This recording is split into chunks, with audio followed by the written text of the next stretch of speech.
Hello, hello, hello. Welcome, welcome. Hi, Weewin. How are you? I hope you're doing well. I hope everybody else is having a good day as well. Welcome to the live stream. It feels really weird only going live once a week. It feels like I've gone forever without talking to anybody. It's definitely been nice to have the time to make content because I've been staying on top of it, and I feel like my content has gotten a step up. I got a chance over the last few days to actually be able to work on my thumbnails and my tags and everything on my Minecraft channel. We've had a lot of growth on the YouTube channel, so it's been pretty nice. But hello, Weewin, how was your weekend? I hope you are doing well. I'm doing well. I'm a little bit groggy, a little bit tired. I woke up after only sleeping about 3 hours. Basically, this is how attractive I am. I wear a mask to sleep because I have sleep apnea. But last night, I did all my laundry and I cleaned my machine and everything, and then was ready for a nice sleep. And when I went to go to bed, I realized that I couldn't figure out where I put the rubber part that I cleaned that goes on my nose itself. And so I have another one, but it's a smaller piece, and I got a really big nose. And so the smaller piece does not give enough air. So already it was a little bit hard to fall asleep because it wasn't giving me enough oxygen or enough air pressure. And then because I did all my laundry, I wear it's like a mask on my face to hold my mouth shut, but I also wear a chin strap to hold my jaw closed. And when I did the laundry, the chin strap got caught onto my jacket, and the jacket is black and my chin strap's black. So when I went out in the middle of the night to look for it, I couldn't see it.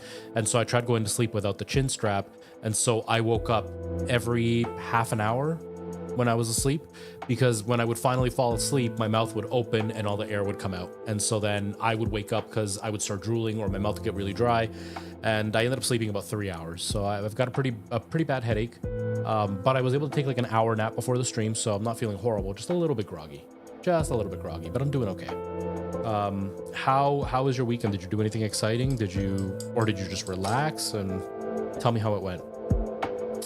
Because besides my grogginess, I'm feeling great. For those who are just joining us now, we are at the end of Ocarina of Time. We have to do the Ganon fight, and then it's over. And we have completed the 3-heart challenge. After that, I haven't really decided. I was thinking of maybe starting Majora's Mask, but I don't know. I kind of want to finish the games I had on the go before I slowed down on my streams. So I might jump onto Elden Ring instead of Majora's Mask for now, but I'm gonna finish Ocarina of Time, which hopefully will be an hour and we'll be done.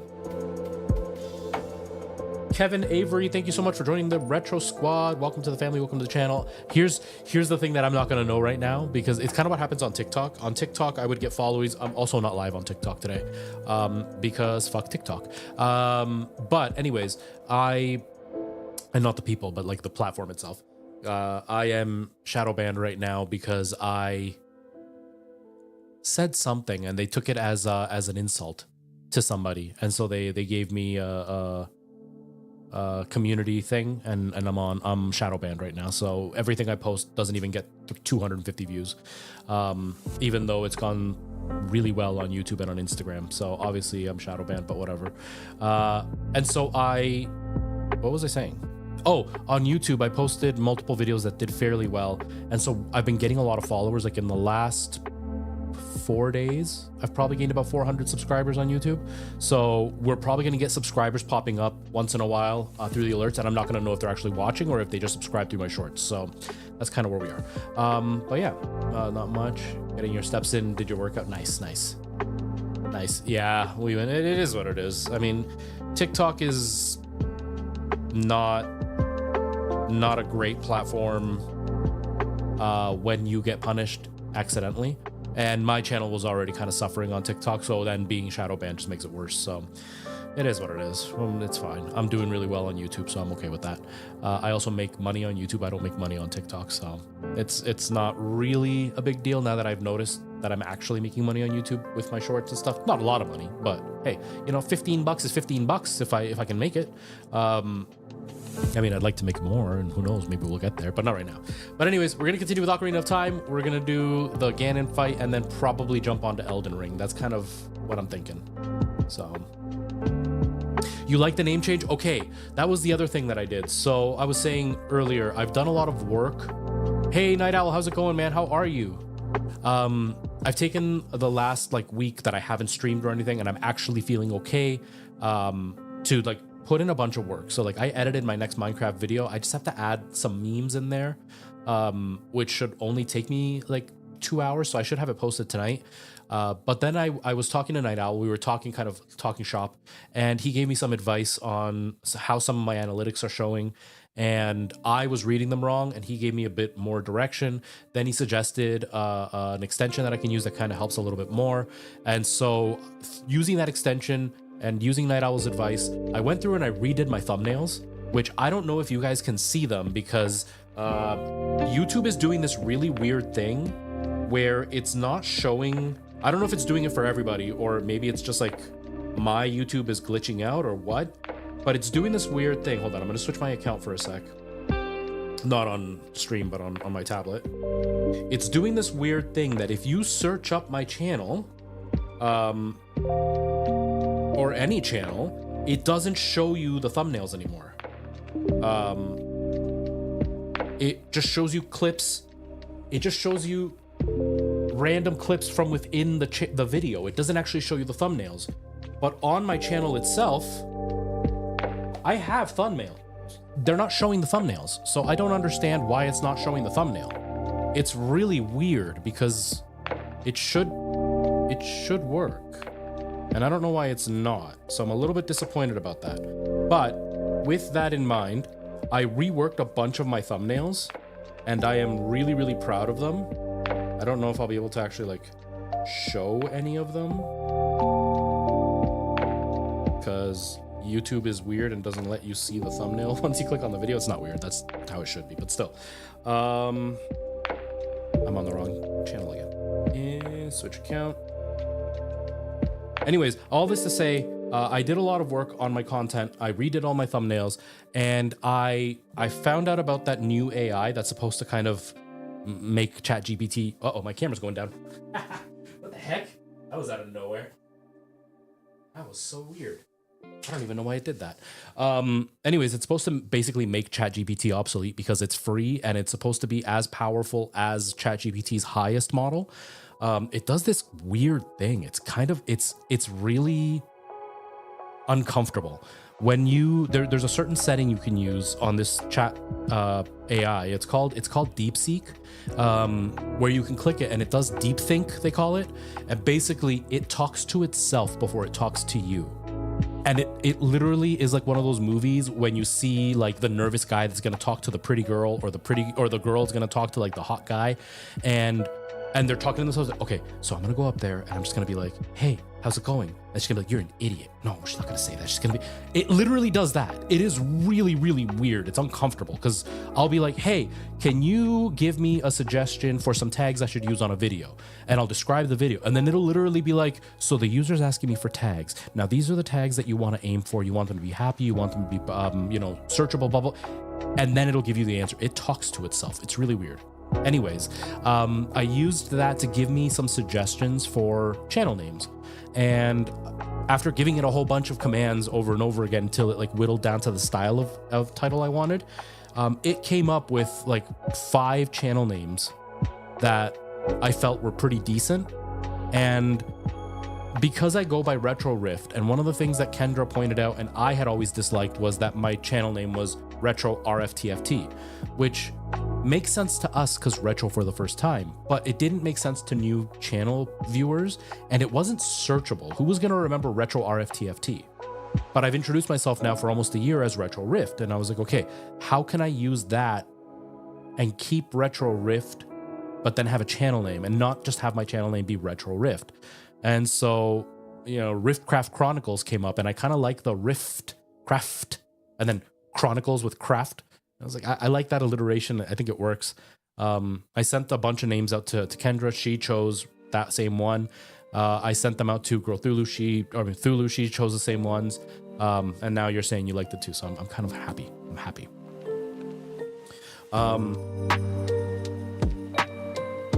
Yeah, it's I don't know why, Night Owl. Sorry, I'm reading the chat messages now. I don't know why, but like when I search for all of them, it's not just mine, for everybody, it's just clips from within the stream. I'm not seeing any thumbnails in the search criteria. It's just clips. Once you go into the channel, I can see the thumbnails, but like even if I look up myself, retro for the first time. Like there's thumbnails for the other people. There's one thumbnail for me. No, now these ones show thumbnails. That's so weird. When I look up my channel, the Riffcraft Riffcraft Chronicles, when I look that up, it's all clips from the videos for everybody. Now that I looked up retro for the first time, now it's actual thumbnails. I don't know what's going on. It's really weird. Yeah, it's been doing it for a few days for me, and I don't know why. And yesterday it was every search that I did. Now today it's only that one search. Now the other one's showing them. I don't know. I don't get it. But yeah, so I spent a lot of time, using the extension you told me about to try to find new tags.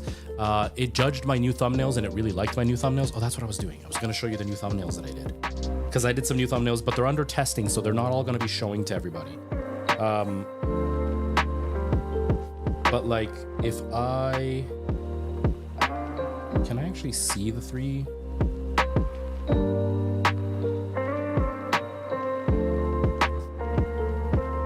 I don't know if you'll be able to see it. You can kind of see them, but like they're more animated now. So like that's for one video. Then I went back and did an old video where it was the surviving 100 days underwater, which performed really poorly for the amount of work I put into it. Like it was a full like 3 months that it took me to make it. And then it ended up only getting 2,000 views. But like I redid it. So like my character swimming underwater, I did a before and after style. So like I did a couple of different thumbnails, and just trying to see if there's something new. But like there's these new thumbnails where it's like he's balanced beam walking a straight line. So like I animated my character and everything. I did a lot of work this week.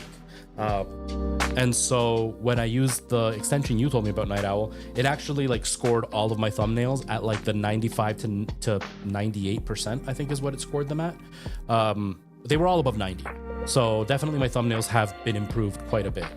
And my titles, I tried a few different titles and it seemed to like the titles that I've tried now. So, it's not gonna, blow up my old videos, but if I get new viewers, it may help when they watch the old videos and the algorithm starts to reboost the old videos. Maybe it'll help it get a second life down the road. Same with the latest video that I just posted. I updated that. It had been stuck at like 46 views for 4 days straight. And then I updated the thumbnail and all the information and suddenly it's jumped up to 51. It's not suddenly going to come back to life, but I know, suddenly now people are watching it a little bit. So hopefully it's going to be helping the channel grow. Yeah, I like that feature too, Night Owl. I didn't use it for the video I just posted last week, but I didn't use it because I didn't do it from my laptop. I did it from my tablet, and I only had the one thumbnail made, and all the assets were on my laptop. And so it was like I was getting ready to go to work. I was already like half an hour late, and so I was like, you know what? I'm just gonna post it and whatever. And then I posted it, and then things were just so crazy with me covering work that I just never got around to making the thumbnails. So I regret not putting other thumbnails up, but now I've got 3 thumbnails that I really, really like, and I'm going to be using all 3 of them for all the videos, but then, changing the wording on the screen and changing what number it is so you know what episode it is. And hopefully all these new details will help the videos get a little bit more visibility and grow, because the Minecraft channel's kind of been frozen a little bit.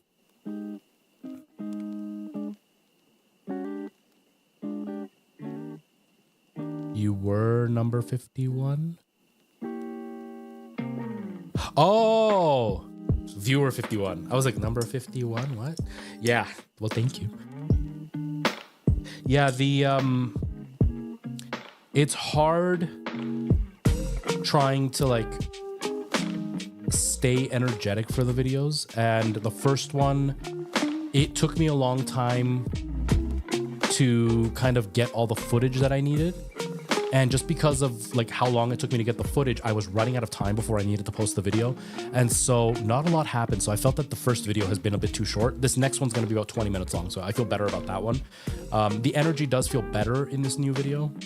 There's a couple of, not ideas, but a couple of things that I want to kind of tweak in my videos that hopefully will make them more entertaining to watch. And yeah, I'm feeling pretty good. Things are moving forward. My YouTube shorts are doing really well. So I've got to keep pushing those to keep going, and we'll see what happens. We'll see what happens. Anyways, I've blabbed on for too long. Night Owl, thank you for the help. It's made a big difference. It's helped me kind of see things that I wasn't seeing before. I'm really proud of my thumbnails now.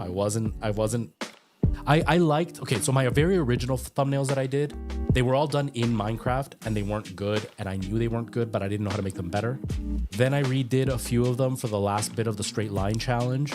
And I learned a little bit about like the exposure and oversaturation that people do on thumbnails, and that felt a little bit better.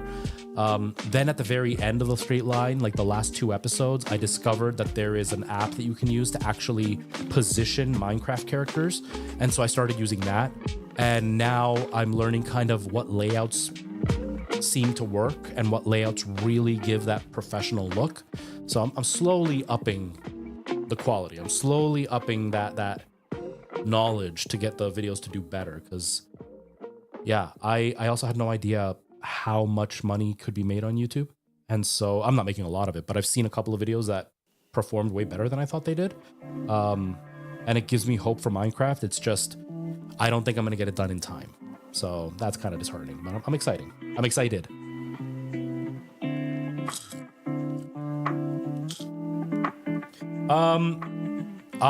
I'm usually pretty good on Instagram, because that's where Kendra messages me a lot, and I'm not checking TikTok so much now because, like, I love you Americans, but god damn it, do you make the world miserable. And not Americans individually, it's just everything going on in the States right now. It's just, I can't even open TikTok right now because all I'm seeing is how the world is falling apart, and I just don't need to see that crap. I know the world's falling apart in a handbasket and I don't need to see it. We live right next door. I know. It's kind of like when you have trash neighbors that live downstairs, you can hear every argument. And so I'm staying away from TikTok. So Instagram's probably the best way.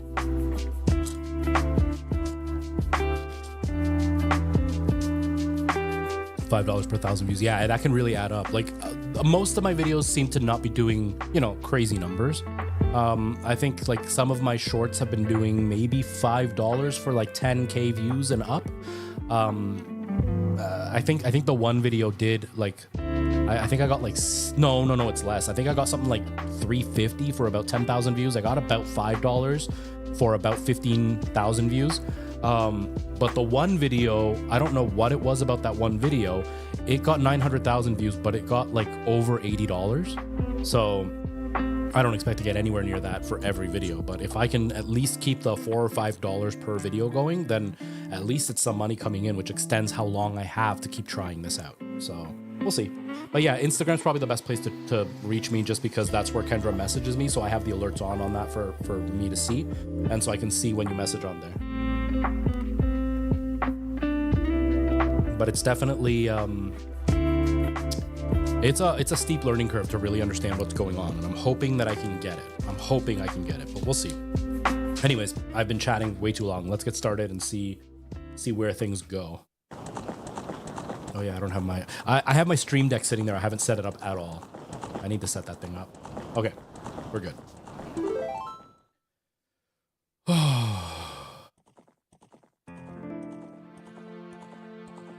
Yeah, I agree, Night Owl. I think the people who do it, who are making money off shorts, are the ones, because like, let's say that 1 million views gets you like $90, let's say. Just kind of guesstimating. $1 million, a million views gets you $90. If you're one of those viral trend type of content creators, like there's a pair of dance creators, there are a couple that like I started to like, I blocked them on basically everything, because they not only did the boring dance trends over and over again, but they literally didn't even make new videos. It was like, there was one time where they had 3 videos on the go that they posted 2 or 3 times a day each. And all they did was just reply to a random comment and use the exact same video. It wasn't even like the same dance trend with the same song. It was literally the same video because there were certain facial expressions they made that were exactly the same in every single video. And they were posting 4 or 5 times a day, and each one had over 1 million views. So if they're posting, you know, even 3 times a day at $90 per video, then they're looking at what, $2,700 or $270 every day. Suddenly, they're doing no work. Like, they did 3 videos and then they just used the same thing for 4 or 5 days straight. Suddenly their workload is next to nothing and they're making okay money, which is kind of nuts. And then you start adding, you know, sponsors and stuff. I am Joshua. Just give me a second. But I think to myself, if I am making such little money off shorts, which aren't getting crazy views, like 16,000 views is not a lot.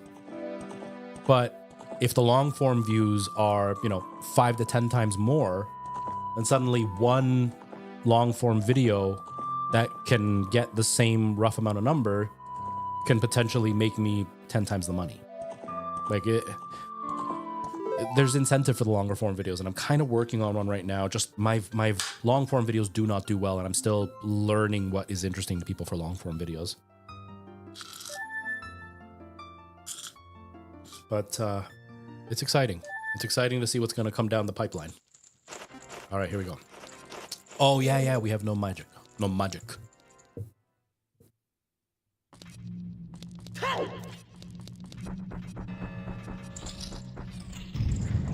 Right now, my concentration, my focus is trying to get the growth going. I'm guessing the game might be just a tad loud. Okay, that should be better. Right now, my focus is the growth, mainly because the bigger following I have, the more chance of higher views. And then I'm going to start to focus on the money aspect of it. I mean, the money aspect is going to definitely play a role through all of it, but it's helpful if I have a larger fan base to watch.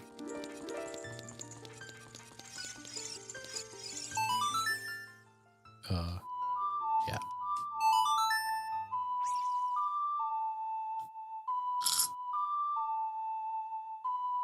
The one thing I'm struggling with, but that's more to do with like not self-esteem, but like feeling why is it doing this? It's been working fine the whole time. Don't bend down. I'm not even using a big lens.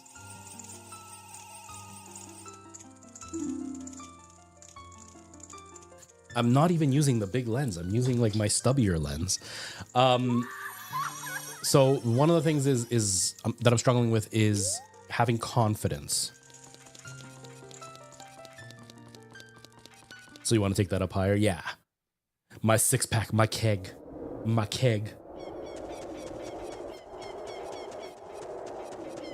It wants to focus on my 3-pack. But yeah, it's that's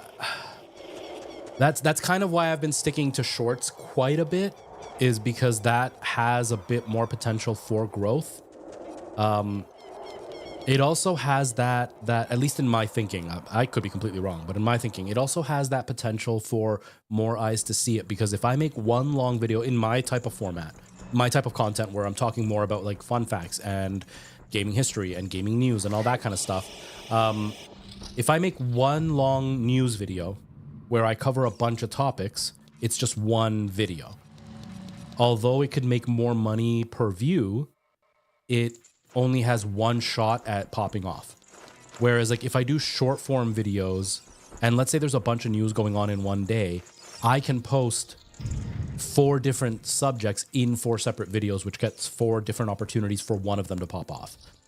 And for growth right now, I feel like that's my best bet at this point. And it's just kind of nice to feel like my work is at least being seen. Not like TikTok, where I can put in a bunch of hours of work and it just will not work. It just won't happen. And that can be really, really frustrating. The other thing I'm struggling with TikTok right now, and it's nothing to do with growth or anything, I'm having a weird glitch right now, and I don't want to delete it because I can't remember my password to TikTok and I have to figure it out. But right now I'm having a major issue where the captions aren't working on my TikTok.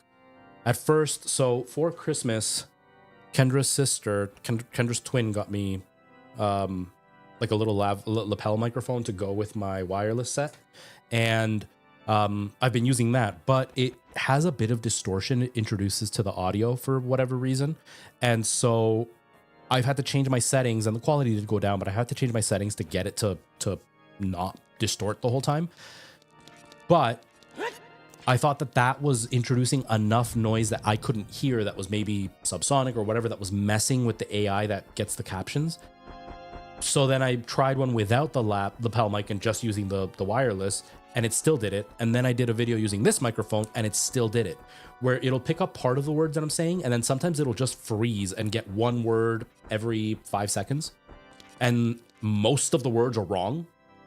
And so when I use the TikTok Studio app, it gets the captioning right, but the captioning is the older style. Like the new captioning can actually go word by word and show you in speed of what you're speaking.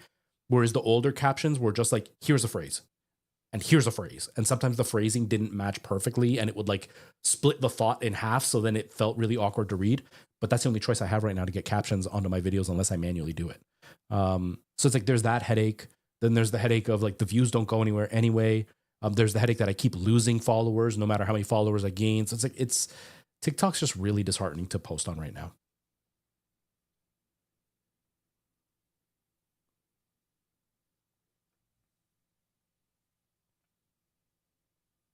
Yeah, reaction. I've tried doing reaction videos. My biggest struggle with reaction videos. Hey, Alt Soup. Hello, how's it going? Any tips on winning poker? Don't play poker. That's the best way you can win. But yeah, Night Owl, the big reason I stay away from reaction stuff is because I suck at reactions. I am way too boring. I was almost gonna say the word reserved, but it's not that I'm reserved. I'm just boring. I'm way too boring for my reactions to be worth watching. I just don't react big enough.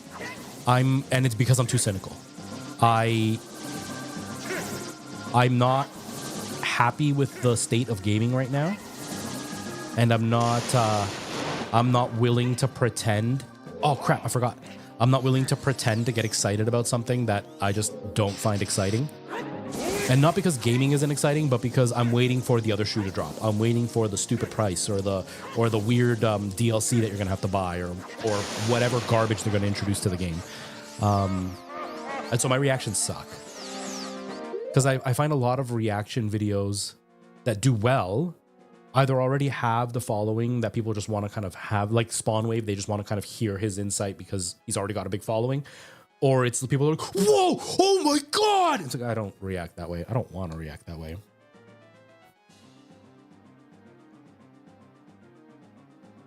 Oh my gosh, I had never noticed that. It totally is the fishing sound. Okay, concentrate. I already got hit once because I wasn't paying enough attention.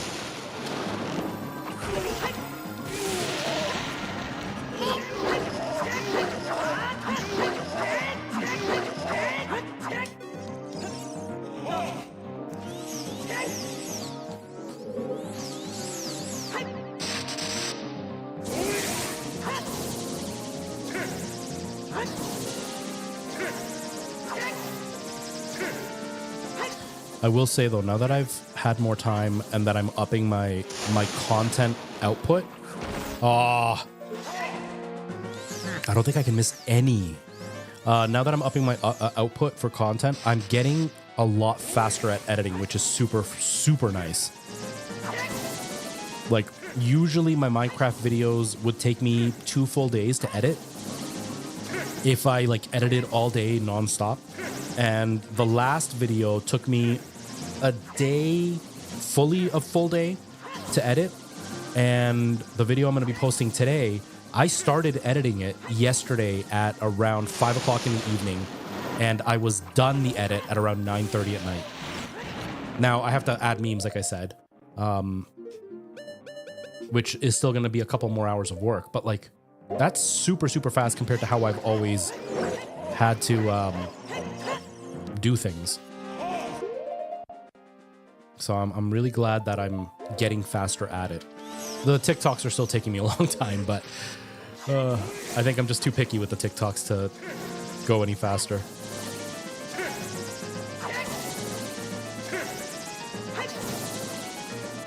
Just because with the TikToks, I gotta add all the, like, the color correction and all that kind of stuff, which takes up time.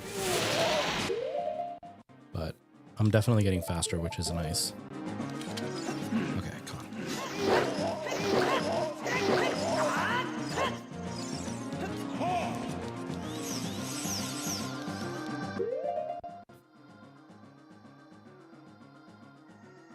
Yeah, there are things that definitely speed it up. There are things that I'm still trying to figure out with Final Cut Pro, because most editors that are on YouTube that are giving lessons for very specific things, almost all of them are on DaVinci or on Premiere, and almost none do Final Cut. And the ones that do Final Cut are all either teaching things that I just don't need to know about because that's not the type of content I'm making, or they're teaching the basics. But like, there are certain things like transitions, having certain effects for transitions. I don't know how to do that on Final Cut, and it just doesn't seem like there is a simple way to just have a preset transition. I've gotten a preset, like all my settings are ready, so I can then start tweaking them. I've also tried to keep my lighting exactly the same, so that way I can just copy an old video. What I've been doing now is I keep my old TikTok in my editing, and when I go to bring in the new footage, then I just copy and paste all the filters onto the new footage, which helps reduce time. But it's like, it would be nice if I could just have it all done and not have it be a complete hassle, especially with like zooms and stuff. It's so frustrating to try to get zooms to work properly on Final Cut Pro, because they always do the weird wobble, and I can never just get them to go smoothly. There are certain settings that I just wish were easier to do.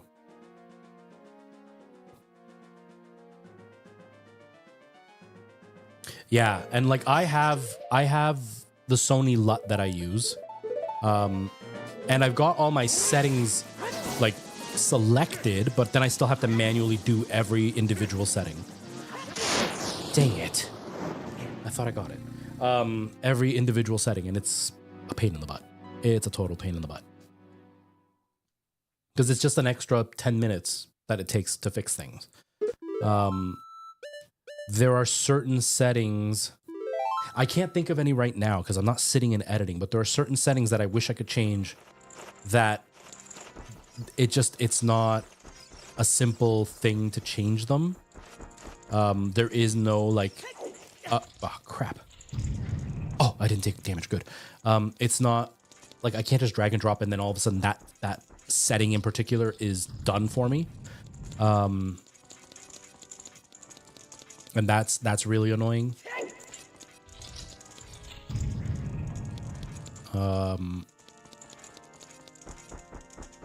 Yeah, the biggest thing is the zoom. I hate using Final Cut's zoom. It just sucks so badly.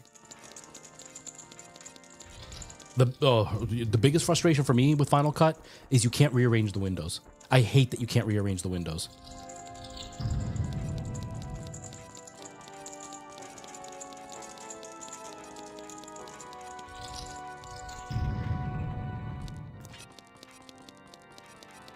Okay. Oh, I don't have magic. Dang it. Am I going to get lucky? Is there going to be any here? I'm going to have to go all the way back down to the bottom.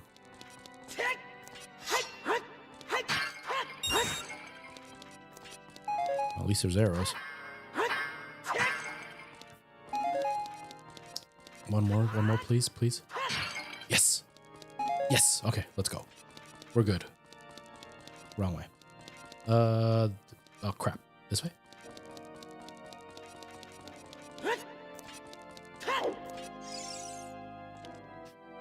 No, not this way, this way.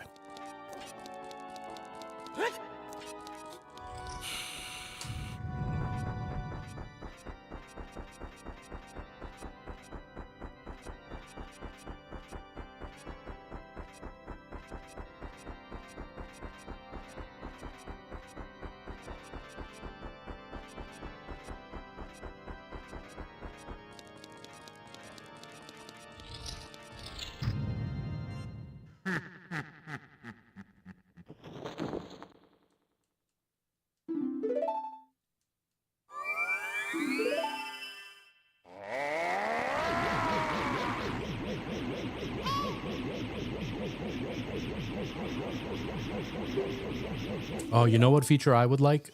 So when I do my Minecraft in particular, I use two channels, one channel for the gameplay and one channel for my voice. And when I do that, there are certain settings that I use on my voice that I do not want available on the gameplay footage. And the only way I can put the filter on just my voice is by dividing the sound. But in dividing the sound, now it's a pain in the butt to try to cut sound and, you know, move things around, because now the depending on how I've cut things, the volume may not work the way that I want, or certain clips might have the filter and certain clips may not, and I don't realize it, but there's no way to really know. Or if like I've moved things around, let's say, and then I add a filter, the filter is like on the voice, which is now on a separate channel, but then it doesn't allow me to keep the whole clip together for the rest of the video, because sometimes I don't need the audio divided. I'm just cutting the whole thing, and having the audio divided then leads to problems like if I'm adding other clips in between or whatever, and the audio happens to be attached to the wrong clip, now all of a sudden everything is out of sync because the new clip I added moved all the video over, but it didn't move the audio over. And so now all my audio is out of sync, and then I don't realize it because Minecraft doesn't have a way to tell if you're synced up until you see something happen. And now I've got to go back and figure out where the hell the desyncing happened and make that all work. I just wish I could take the clip, because it shows you in the inspector, you can see both audio tracks. I wish I could just add filters to one track and not the other, and control the one track and not the other without dividing everything, and just have it all in one. It's awkward for stuff like that. It's very, very like quick. It once you get used to it, because it was the same thing I learned on Premiere, right? That's how I learned to edit. And I was used to having that freedom of like putting clips in, leaving blank spots, and having blackouts and stuff. I hate that I have to, you can turn off the magnetic clips, but it doesn't work as seamlessly as the other programs do. But I loved it for like blackouts. I could just leave a blank space and you got a blackout. Now I have to like add a black piece or take other footage and just make it the zero opacity so it's just a black screen. That's a pain in the butt. But the magnetic clipping is so quick for moving stuff around and having it all shift over when you need it to. So like there's a few times in my Minecraft footage specifically where I will do something, and the latest video in particular, I took a break and I went and had dinner, and then I came, sat down and was recording, and I started the video again and I was describing what was going on. But I was eating a candy and I could hear the slurping. And so then I continued with other stuff that I didn't need to talk for. And then I decided to redo the clip introducing what I was doing. But while I was redoing that stuff, something interesting happened and I described it. And I wanted to use that clip, but I couldn't use it without introducing what I was doing. So I needed to like flip the two around. And so I had to take something from the future and put it in the past. The magnetic clip helps in those instances, because I just took that clip, moved it, and it instantly shifted everything over. And suddenly everything was still timed the way it was supposed to. All the clips were still connected the way they should be, but I was able to just shove something in. Or like time lapses. I'm able to, because the time lapse is a totally separate video, I'm able to edit everything, and then I can just take the time lapse at the end of my whole edit and just like squeeze it in. And then all of a sudden it just moves everything out of the way and the time lapse is now there, and I know everything got shifted. Whereas with something like Final Cut, if I were to do, or Premiere, if I were to do that, I would have to manually move everything over and then put that in.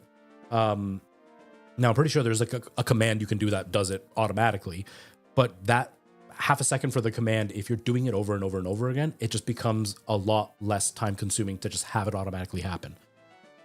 But then it's a pain in the butt when you're trying to work certain things out and it just shifts everything and you don't want it to, because one thing is clipped to the wrong spot and now everything else is clipped to that wrong spot. And that's a total pain in the butt, because especially like when I'm doing a musical that's, 2.5 hours long, and then all of a sudden by the end of the footage, everything is desynced because sometime an hour ago in one of the cuts that I made, the one clip was attached to the wrong clip, and then it just shoved everything over, but none of it synced up anymore. Like, that's a pain in the butt. That is a complete nightmare to work with. So it's got its big drawbacks.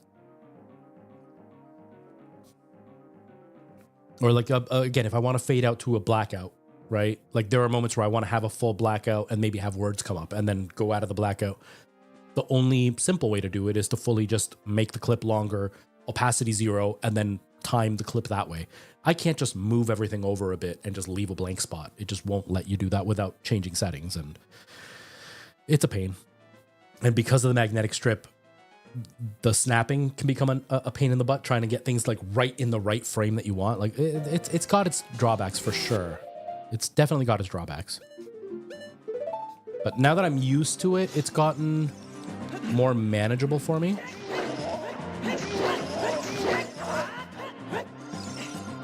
But it took me a while to learn it. It took me quite a while to learn it. But I've said it before, my biggest benefit, the main reason I endured it was just the lack of crashing. If there's one thing that I've just never been able to get around with Premiere, DaVinci, any of those programs, is just how often they crash. And how much of you have to save every like half an hour, and if you forget to save, you might doom yourself. How many times it happened to me where I would be mid-edit and suddenly the app would just crash for whatever reason. And you know, you have to tweak your hardware properly for it to not give you those problems. And that was just too much of a time loss for me. Yeah, it's great for speed, not great for precision. Exactly. That's exactly it. It can be precise, but it's a much slower process to be precise versus the other apps. But going back to what I was saying, the trade-off is because I crash less, I'm going back and fixing things a lot less. And because it's optimized better, the playback is a lot smoother. Like there's that benefit where you don't need an insanely beefy PC to get really like smooth playback on fairly complicated stuff. And it can be, if you have a big enough hard drive, it can be impressively smooth if you get like the processing happening in the background while you're editing. And because Final Cut automatically saves backups throughout your whole process, the beauty is if it does crash, which it has, because it's not perfect, if it does crash, as soon as I open it, I may have done 2 commands before the crash happened. And so all I have to do is 2 things, and then I'm back to where I was. Whereas plenty of times with DaVinci Resolve or Premiere, I'd have a crash, but because I forget to save, there were times where it was a full 4 hours of work just gone. And that would make me quit. There were so many times where I was in the middle of an edit, it would crash, and I'm like, forget it, I'm done for today, I'm not doing anymore. Whereas Final Cut, it's frustrating because sometimes it'll lock up, but then all of a sudden I'm like, no, I'm good, I can keep going. So like that's where the trade-off lies for me because of the hardware I have. It's not the case for everybody, because if you really edit, you have a pretty decent computer. But for me, the crashes were so often that they were happening at least 5 times per video, longer video. And that extra half an hour that I might spend on getting back to where I was, it's offset by the fact that Final Cut is quicker. Even if the precision takes a bit longer to do, it's just quicker overall for me. Apple is still a pain. Not being able to expand my hard drive and stuff is a pain. Having to use an external hard drive is completely a pain because that slows down the editing process. But for what I do with shorts and stuff, it's far more than enough. I just wish there was more content out there from experts explaining how to do certain things that I wish I could do easier. Because like they have a Zoom thing. I can't remember what they call it. Kevin something Burns. I don't know what it's called. Ken Burns. The Ken Burns thing. It's like a Zoom that they have. But it's counterintuitive the way that the settings work. But it zooms really nicely. I just wish I could just crop it to get the zoom and have it zoom properly. Because so many times it'll start going down before it zooms in. And then it goes back up. So you get a weird wave as it's going into the thing. It's like, no, just keep that in the center and zoom into it. It's weird. It's weird.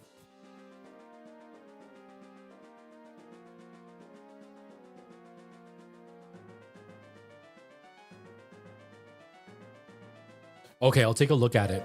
Because like I've tried looking it up, and what I've found is that you can rearrange certain aspects of it, but it doesn't allow you to fully rearrange. Because like the one thing that I've always wanted, right now I'm using an ultra wide, but because it's an ultra wide, my ideal setup would be to have my sample footage or whatever, the display on the side of the ultra wide, and then the other half be like my browser, all my color correcting stuff, and my timeline. it doesn't let me do that. Or when I was using a regular widescreen, I would use my tablet as like the secondary screen because the color correction is nicer on it. And I just wanted just the video footage on there and everything else on my main display. And it doesn't allow that. Because if you have the video footage, one of the other settings also has to go there, but it's one of the settings that I use all the time. So then at that point, I'm just using the tablet, and then the tablet becomes useless because it's such a small screen. I need it on the big screen. So I wish I could just like take it and float it to the spot I want it specifically. Kind of like how you could do on OBS, where like I can take the sound mixer and I can literally put it up on the top screen if I wanted, but I could also put it at the bottom if I wanted, and I can move it left, right, center, all that kind of stuff. And that isn't allowed. You can arrange, but there are certain elements that can only go in certain spots. And it's like, I want it all to be able to just move wherever I want. Exactly. And that's where I got the habit, is Premiere. Because like ideally the timeline you want to go across the whole thing, and then, you know, you'd want certain settings to be in a certain spot. Because when the way Premiere works, or the way Final Cut works, certain windows, like I do a lot of vertical. That's why I want my ultra wide to have the video all the way on the left, because then I can take up the whole vertical side of the screen, but it doesn't let me. Instead, it only allows it above. And so what ends up happening with the vertical, you end up with these giant black bars because there's just dead space. There's nothing taking it up. And now the video is also a lot smaller. And the only way to get the video bigger is to shrink my timeline. And now I can't see the timeline, right? And it's like, no, I want it on the side. Then I can get a big video and I can still have a really long timeline. And it just doesn't allow that level of precision. And that is a complete nightmare. And it's so stupid that they don't allow such a basic function. Like that is a really basic function that they just don't allow. There's some parts that you can do, but they just don't fully allow it. It's like the Final Cut software for the tablets. I was so excited about that. And then they went with a yearly plan instead of it being just a buy it and use it. And then the app doesn't have really basic mechanics that you should be able to have. I don't know if it does now, but it didn't when it launched, of like color correction. You don't have basic color correction on the Final Cut Pro app for the Pro tablets. And it's like, why can't I color balance? I should be able to color correct and color balance, no problem on this thing. But it just gives you the basic like exposure and contrast. And it's like, no. I want like the deep color wheels. I want all that. None of it. It's so weird. Mind you, I don't edit a whole bunch on my tablet, and I've got DaVinci on my tablet, but it would be nice to have that kind of cross compatibility, especially because I've got the iPad Air with the M1. Like it would be capable of editing quite a bit. But Apple is Apple, and definitely not a fan of how they run things. It's the smoothest experience when it comes to optimization and just overall performance for the level of editing that I do. I'm sure if I was doing bigger, heavier edits, then I probably would prefer something more powerful. But it's friggin' shorts. It's not really needing anything crazy except for a couple of zooms and maybe some overlays.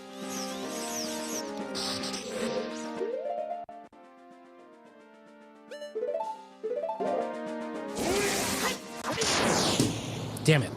I took too long.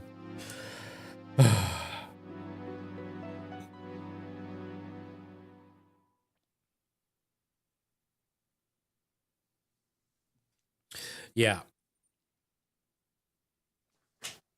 Yeah, and that was the beauty of the Apple ecosystem, was that doesn't really concern me, because the rendering process now across basically all the M hardware is about the same speed. There's barely any noticeable difference.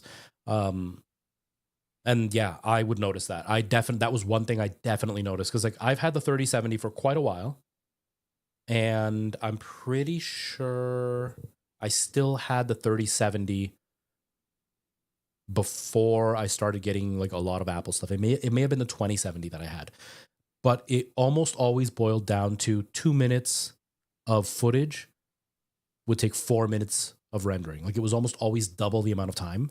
And so like if I did a 25-minute video, it was almost an hour to render it. Whereas with Apple, it's almost on par. Like if it's a 25-minute video, it'll take 25 minutes to edit if it's a really big video. If it's my TikToks, like it takes the same time. It's on par. It'll take like 30 seconds to a minute for a minute video. And with Apple, there's the pre-rendering, which is their secret, which is how they boast this like ultra performance. It's not that it's actually performing well because it's so powerful. It's optimized, which helps. But the big thing with Apple, their big like, shh, don't talk about it, is the fact that they're constantly rendering the whole time you're working. So then by the time you go to render, it's just the last bit of footage that needs to be rendered because everything else has already been rendered in the background. Huge drawback, which I had to turn it off, which slowed down the performance, but not enough to make it not worth it. Huge drawback is like I did that one musical. The final export was 20 gigabytes for a 2 hour and 15-minute long video. The editing file was 350 gigs for the editing save file because it's constantly making backups of everything and rendering everything in the background. Every choice you make gets rendered, so that's a new file. And then the new choice you make gets another render, that's a new file. And so by the end, you end up with this ridiculously huge piece of software for a video that's nowhere near as big. And so there were many, many times where I got messages of, you are running out of disk space. And it's like, what? I don't have anything installed. What do you mean? And it's like one video ate it all up. And so I had to turn the background rendering off, which slowed down the rendering. But because I'm doing shorts, what would it have done? It would have taken a 30-second render down to 15 seconds. Not a big deal. Now, for a 2-hour video, yeah, the 2-hour render would have been 45 minutes to an hour. But 350 gigs of hard drive space being taken up and written and rewritten constantly, I didn't want to fry my hard drive either.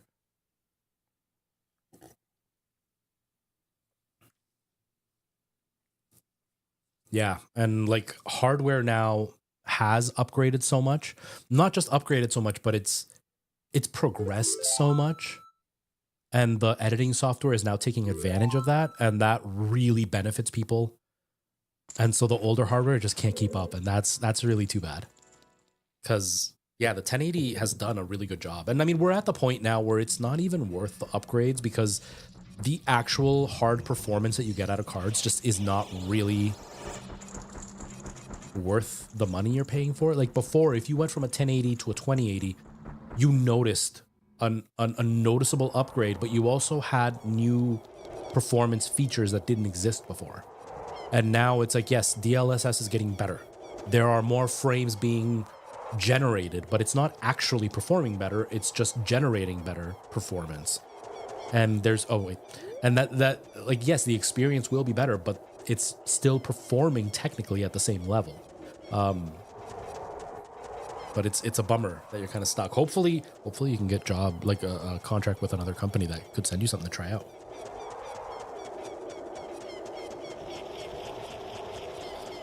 Yeah, that might be a good idea, Night Owl, because I know I definitely want to do something like that. I haven't yet, and I probably won't for a while, but I have a really bad habit of deleting everything that I do because I don't have a lot of hard drive space, and then I end up regretting it when I lose it because I could have used it later on.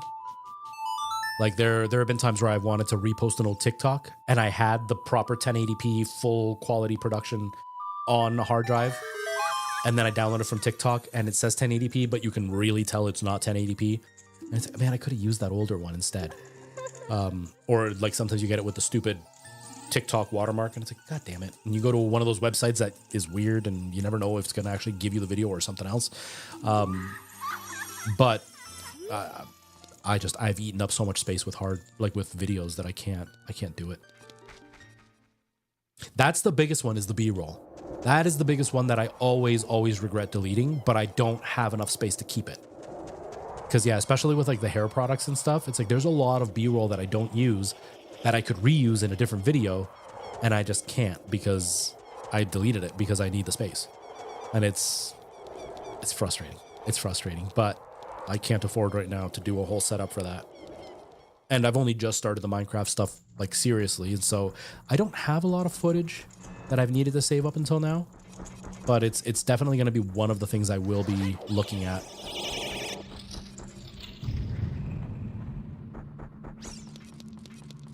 Because the B-roll is definitely a big one. I don't want to be like the AVGN. I don't know if you ever watched his old video, it's years old now, where he talked about how he made AVGN episodes before it was really high quality stuff that you would see on YouTube. He made a whole like behind the scenes on how he made a whole AVGN episode, and he's recorded every footage of gameplay he's ever really done for like years. And so he's literally got like multiple books full of DVDs of just hours and hours and hours of footage, and he's like categorized all of it, so if he's looking for a specific game and a specific glitch, he can just go back and find it. But now he's put it all on hard drives, and he's just got like terabytes upon terabytes of hard drives just all sitting in his house full of footage. It's wild. I don't want to have closets full of hard drives. I'm too lazy to keep it all organized. I would just reshoot it because I wouldn't know where to find it. Come on, I gotta beat this.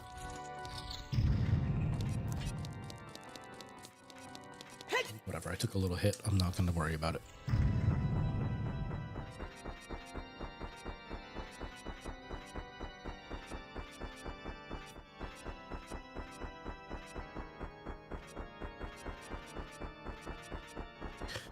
I've started your live tech video a while ago. In petabytes, yeah. That guy records in insane levels of quality though. Like that guy, ugh. What the heck? Did I just suddenly get hard? Does it refill your health to be in this fight? Huh.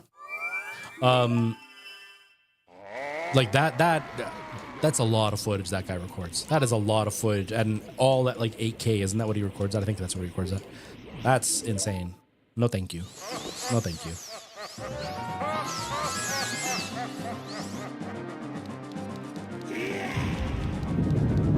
The big thing I want to upgrade, and like hopefully that this will be one of like the first upgrades I end up doing, is I want to upgrade my teleprompter. Damn it. My teleprompter. Right now I'm just using like a cheap one I bought on Amazon and my tablet.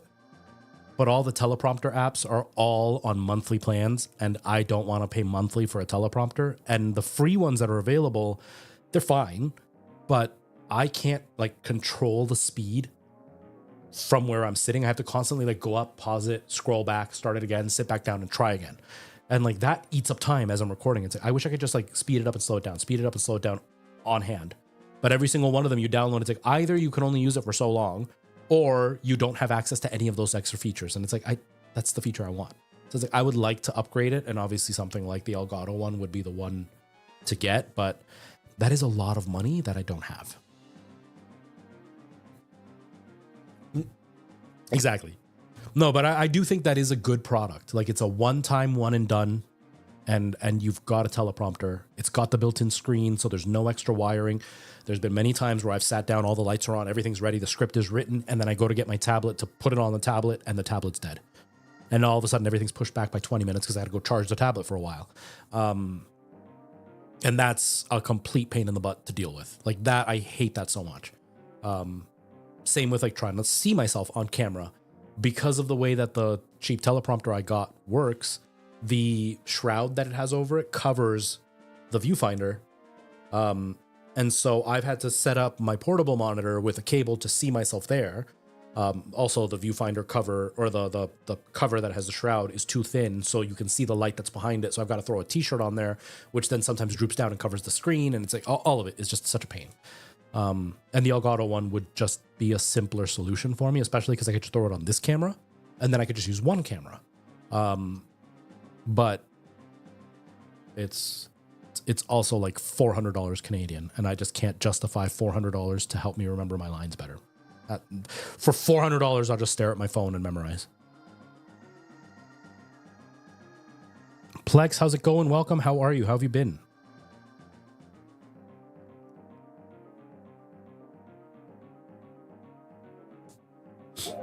And that's exactly it. Like I would mostly want to use it as a monitor to see myself, because it's such a pain trying to look in the little screen, because I can't always tell what's visible on the little screen.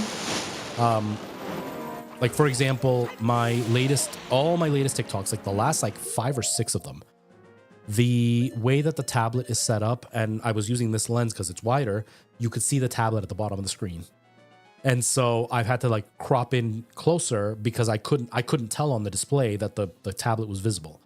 Or there have been times where I'm talking and all of a sudden I realize that the top, there's no gap here. So there's nothing I can do about like repositioning myself. And that's a complete pain. Or sometimes I'm just slightly off center. to the point where now there is no space on the left or on the right, and now I can't recenter properly. All of that would be easier with a bigger display. And then the same thing happens. I look at the little like viewfinder displays you can buy for cameras, but they're like $150 for the cheap ones. And on those ones, all you need to buy your own plug for it. You need to buy your own stand for it. Or the ones that have everything are $250. Well, for another $100, I could just get the Elgato one, and it's going to be easier to use. It's going to be much more reliable, and it's one cable. Like, there's so many benefits to it, but I just can't bring myself to spend $400. Oh, we're just talking about content creation, Plex. Talking about right now, talking about teleprompters, but just talking overall about making content. But yeah, I would definitely want to get one of those. It's just way out of my budget. I'm not making any money, not to mention I'm not really working enough right now. Damn it, I keep waiting too long. Hello, Kiki, how's it going? How are you? I'm sorry your internet's not going well. I hope you're doing well, though.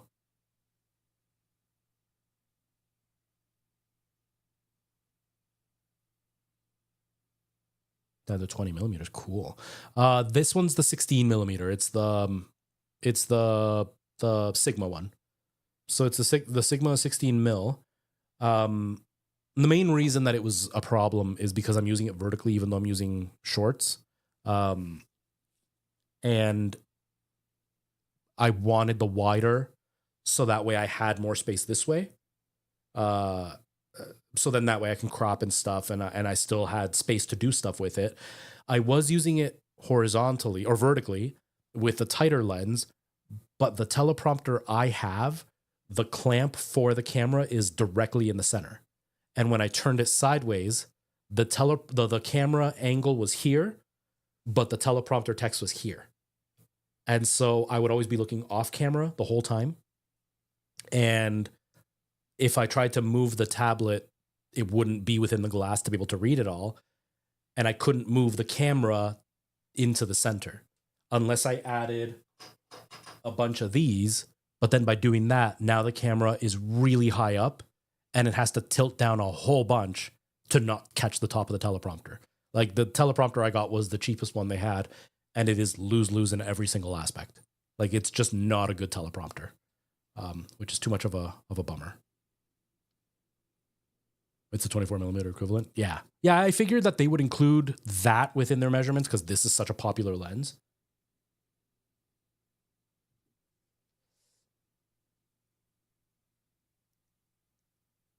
Yeah, like honestly, I would want one so so bad. I would want one so bad because it would make my life so much easier. So much easier because I could see myself, but then I could also see the script.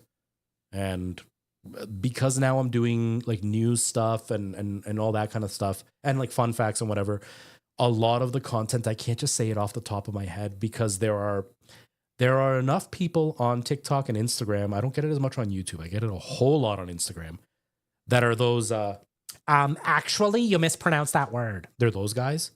And so I need to have like every detail as close to accurate as possible, and the only way I can do that is have it on script.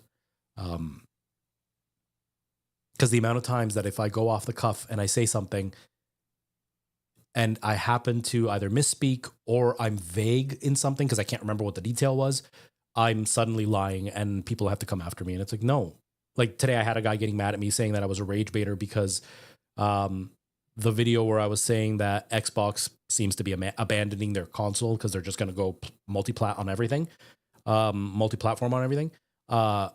He was angry that I said that it seems like they're abandoning their content. I mean, I said it seems. I didn't say they are abandoning their hardware. I said it seems like they're abandoning their hardware. But then there's been other times, like, you know, when I've said like kilobits or kilobytes instead of kilobits, and people get so mad, and it's like, okay, whatever. So like it's easier for me to have that script or for dates. The amount of times I need to know dates. With things like 1999 when Silent Hill was released, but in 1996 when Resident Evil. It's like, man, knowing all those dates for a script is easier with a script. it's just easier with a script.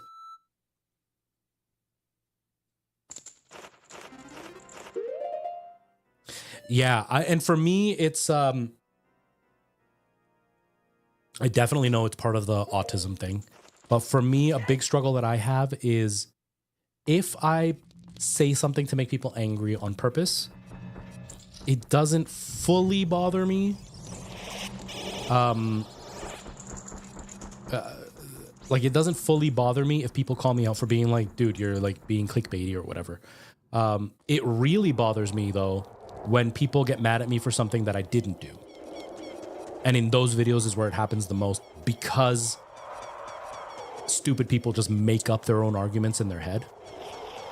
Like, I made the one video about the price of the Rockstar games, the rumor saying that it may be $100. And the video was literally me saying, that's really expensive. I get it, because games are expensive to make. I also think it's bad because games are packed with ways of nickel and diming you. So, like, they can't say that raising the price is the only way when they've already been ripping us off with all these other things that they're putting in games that don't allow us to not just enjoy the game. So I literally said, I get it. I don't agree, but I get it. Or like, I even said, like, they're doing it and this is why it's bad. This is why it's good. No opinion involved. That's more what I did. This guy got so mad at me saying that I am, I'm lying about the price, that I'm stupid for vouching for a high price, and that I'm stupid for thinking that the game's going to succeed because it's going to be a failure. I never said that the game was going to be good or bad. Like, the only reference I made was to say Rockstar has the reputation of making polished games. But even if it's polished, it doesn't really matter because other companies are going to use this as an excuse to charge more. In other words, I'm saying whether it's good or not, the fact that Rockstar's doing this, other companies are going to do it too. And that guy took it as me saying the game is going to be amazing and glorious and deserves to be that price, when I didn't make that argument. And so that's the part that bothers me if I say something, because I know by saying that Rockstar may raise their price and being kind of vague about like, well, it could be good, it could be bad, it could make people mad on both sides, which drives engagement. But to get mad at me for saying the game's going to be amazing when that wasn't what I was talking about at all is wild. Or the Switch video I made, one more thing and then I'll read chat. The Switch video I made where I was talking about how people are upset that it's not exciting, that it looks the same as the old one. And then I ended up saying, like, look at the Switch. This is the blueprint everybody's using nowadays. And then I showed the ROG Ally. Then this idiot comments in my comments, you forgot the 3DS and the DS. But I had also said that Nintendo relies on gimmicks, and I named a bunch of old consoles. So when he named 2 old consoles, I thought he was talking about the gimmicks. And so I responded with, well, I was talking specifically about home consoles. I wasn't talking about handhelds. And then he responded, being a smartass, you need to be better with your content responses. Like, you should have just responded by like, yeah, those are good examples. But you were talking about handhelds, so like, that's why I brought it up. And the only time I referred to Nintendo Switch as a handheld was at the very end, where I said this handheld could be revolutionary. But his argument was about how that was a different shape than the ROG Ally and the Switch. He was too stupid to think about the fact that I'm talking about games or systems after the Switch were influenced by the Switch. How the hell would a 3DS that came out, 10 years before, 8 years before, how would that be influenced by the Switch? But he got mad at me because he was too stupid to realize what I was talking about. That's the part that frustrates me. It's like, why are you getting mad at me for your misunderstanding? That's why I don't like doing the misinformation on purpose, or not misinformation, like mispronunciation or whatever on purpose, because they're already going to get mad at me for their lack of understanding. And now I also have to deal with the ones that get mad at me because I egged it on. Too much. I'm sorry you're sick, Kiki. I'm sorry you're sick.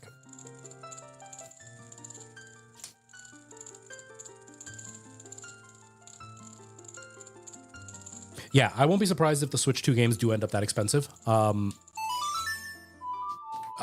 almost think it's inevitable that they're going to be that expensive, especially now that we're hearing that like the SD cards have to be faster because the files are going to be so much bigger and everything.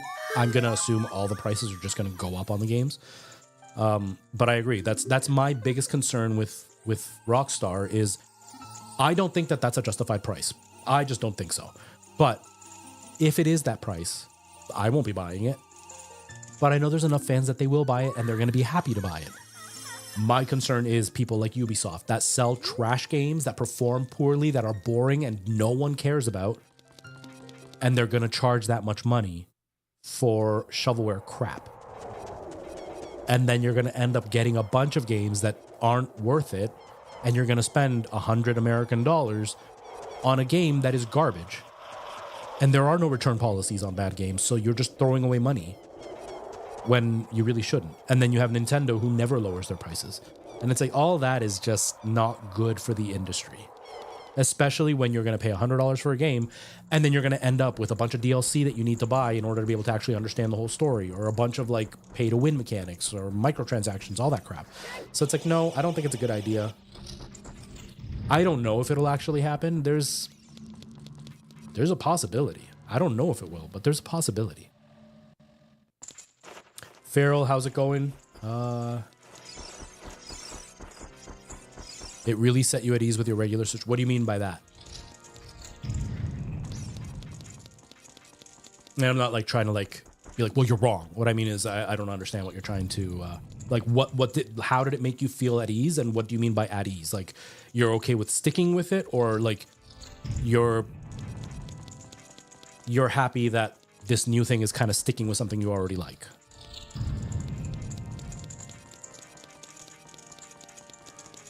Please don't talk about you throwing up, Kiki. I don't want to hear about that. I'm not interested.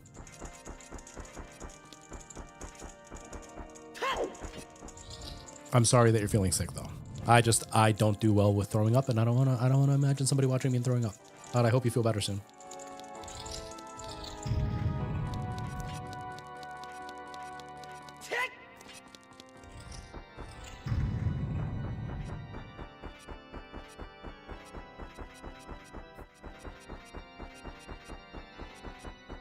Good. I'm glad you're feeling better. I'm glad you're feeling better. Man, I'm curious to see about the Switch. I'm obviously, as a content creator, I am excited when I hear about these leaks and stuff, because it gives me stuff to talk about. But I do miss the old days where like there really weren't that many leaks, and any leaks that were there were just hearsay. There was nothing to prove it. And now, like I said about the Switch, we knew everything about the Switch in detail before Nintendo ever said anything. And it's like, that's a bummer, because then the video came out and it's just like, oh, okay. No, man, I want that excitement. I want that like, oh my God. And I didn't get that with the Switch too, and that's kind of a bummer.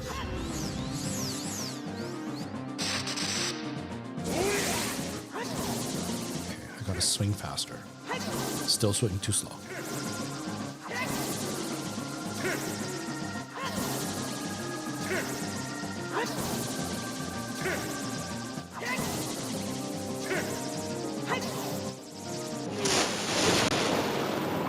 Ah.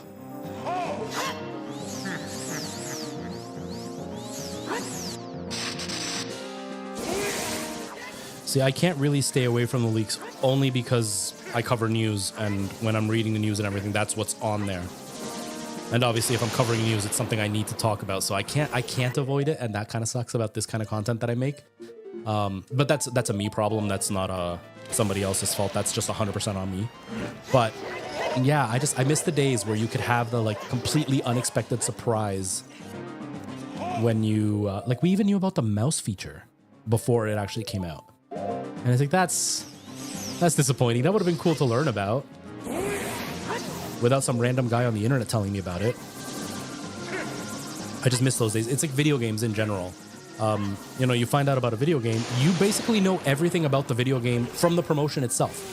They no longer leave things hidden. Like Nintendo is bad for it. They're literally making announcements for like secret characters in games and stuff. And it's like, don't tell me about the secret character. Give me a surprise about the secret character. Make it be something that I can like find out about once the game is out, or in an ad or something. Not in an ad, but like in like a tongue-in-cheek way. Don't just tell me about it. I want surprises. The amount of times that like even in movies they'll give away the major plot point in the movie before you've ever watched the movie, and then you watch the movie and it's like, oh, everything that was in the ad is the whole story.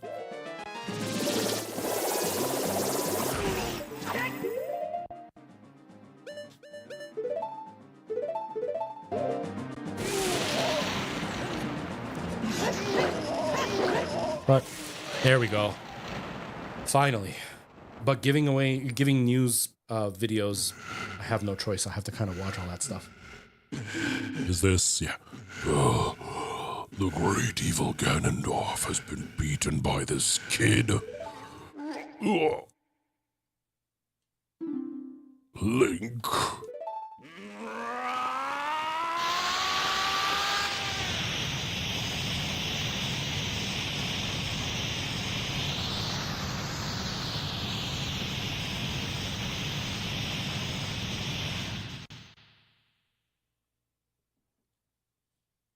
I don't know what BTD6 is. What is that? I'm out of the loop. I'm old. I don't know some of these game names.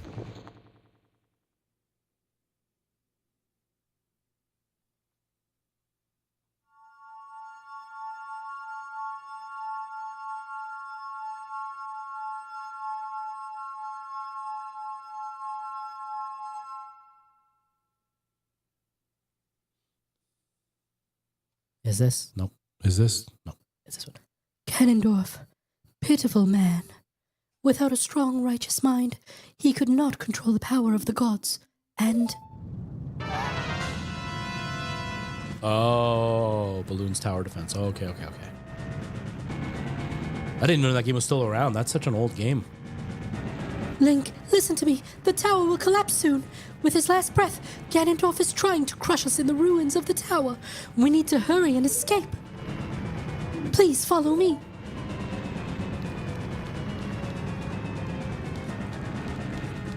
Look at the frame rate drop on this. Oh, man. And gamers complain about 30 frames a second. Back in my day, we played at 10 frames a second, and we were glad about it, too. How else do you save Hyrule? At 10 frames a second, I tell ya. That's how you know you're a real gamer. You couldn't save Hyrule in this way. You need your 60 frames a second. We got 10, and we were thankful.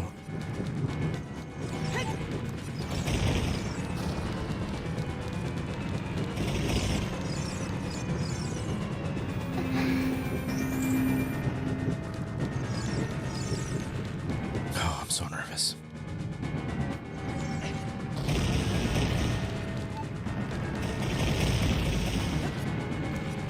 This is the worst automatic save point because if we die, we have to do this whole thing over and over again, and it's such a pain in the butt.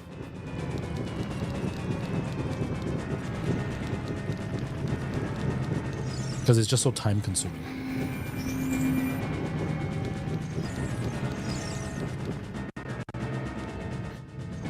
Oh, okay, yeah, I didn't pick up on the number that you said. I didn't realize there were so many of them. I only knew about the very original one. Oh, Mango, I didn't even see you said hi. Hello, Mango. Nice to see you. Welcome.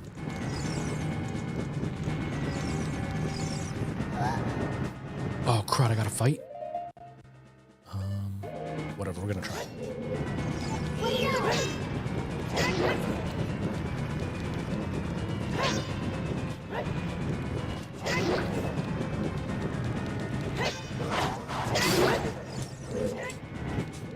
Dude, I can't see you. I can't see you. Navi, come on, help me. Oh, he's gonna get back up. These are the ones that revive themselves. Okay. Last time, I took that into account. This time I didn't.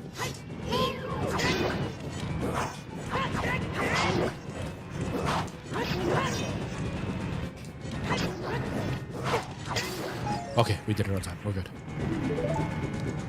And hearts, yes. Good.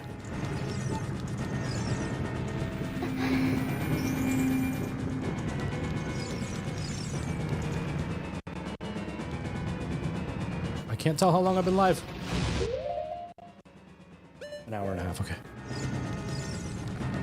I rearranged my windows so I couldn't remember where to look for how long I've been live for.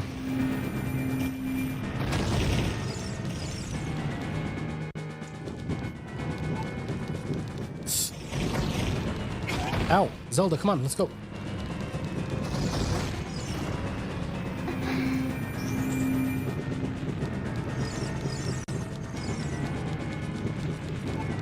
They were not tower defense. I never actually played any of them, so what was the original game?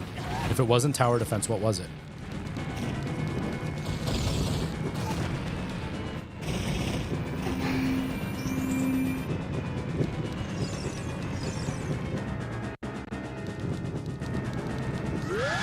No, no.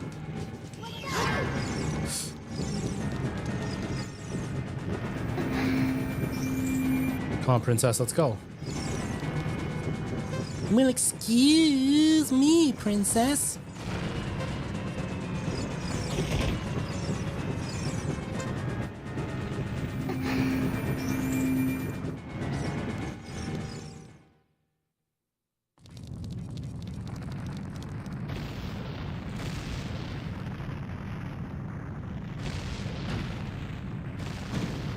Man, I would love if they announced they had a remake of this game for the Switch 2. I just feel like this was impressive back in 1996, 97, whenever it was that it came out. But I just feel like it's so empty, it's so dead, it's so basic. It would be so cool to see it with newer technology, because this was epic in 96. I would love to see what they could do with it now, but not with the Breath of the Wild art style. I don't want that like anime style. I want more detailed, maybe not fully realistic, but just something that could really take advantage. It would be so cool.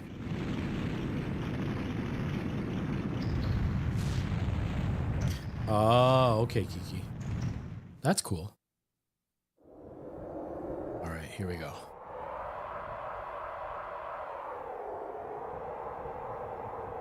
Sorry, my Zelda voice sucks, everybody. It's over. Finally.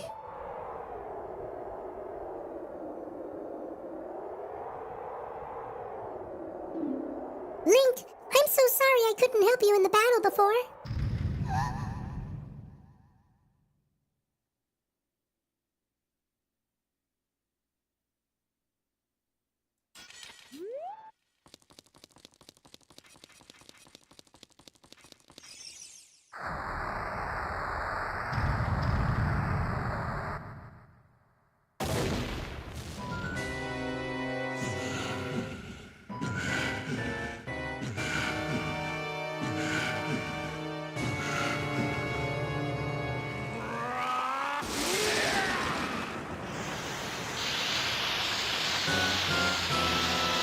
Sounds good, Kiki.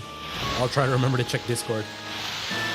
I'm bad with Discord, but I'll try. Oh, I thought he was going to talk, but I guess not.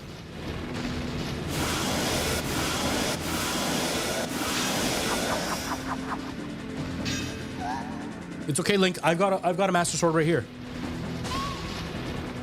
There's no way he's gonna hold me back again. This time we fight together. Not like you're really useless, not like you're really useful, Navi. You kind of seem to be worse than than actually not helping me. I kind of do better on my own. I'm so nervous. I'm so nervous. Here we go. Whoa! One hit.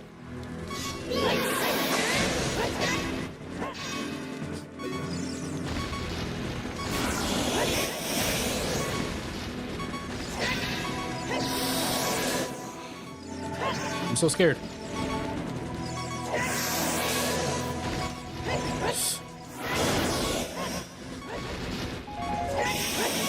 Give me hearts, though.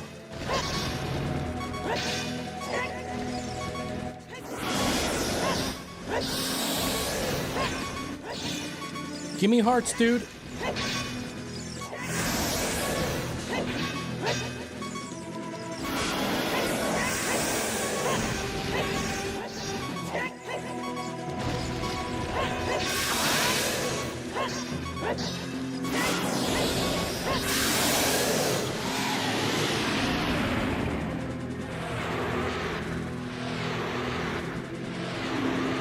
Link, the Master Sword is here. Hurry up.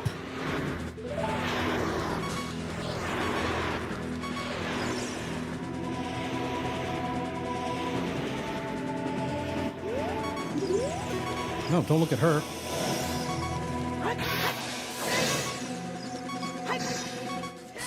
Whoa. No! I went the wrong way. I went the wrong way. Dang it. Oh, girl loser, how are you? How have you been? I went the wrong way. I predicted the camera was going to go the other direction. I predicted wrong. Girl Loser, can you send me a message on Discord? You had said that there were certain videos that you had access to. Where do you get those? I would like to know where the cool kids do cool things like that. Because there are certain movies that I would like to watch for work reasons and not because I'm too cheap to buy them. That sounds dirty, but I don't mean that in that way. I don't mean it in a dirty way. I was trying to make it like sound less dirty, but the more I talked, the worse it sounded. I was like, no, that's not what I mean. I just don't want to get banned. I know, it was so close. We got so many good hits out of that too. It's okay. This will be the one. This will be the one. Now that I remember about the in between the legs, everything I'm saying sounds dirty. I'm promising I don't mean it that way.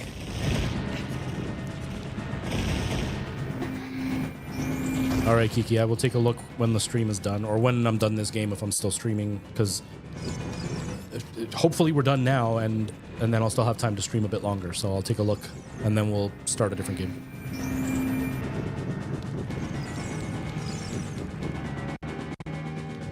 This fight is so much harder without. Oh, whoa, no. Ugh. This fight is so much harder without the bottled fairies.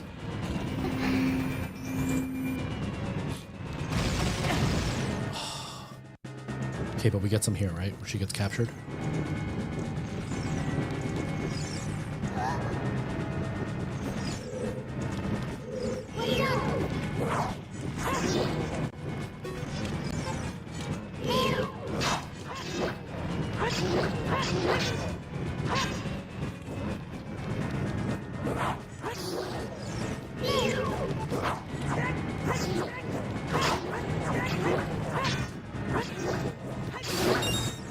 So nice to play games where you don't have to like actually parry and do timing. You can just button mash and it works. Ah, us unskilled players do like that very much.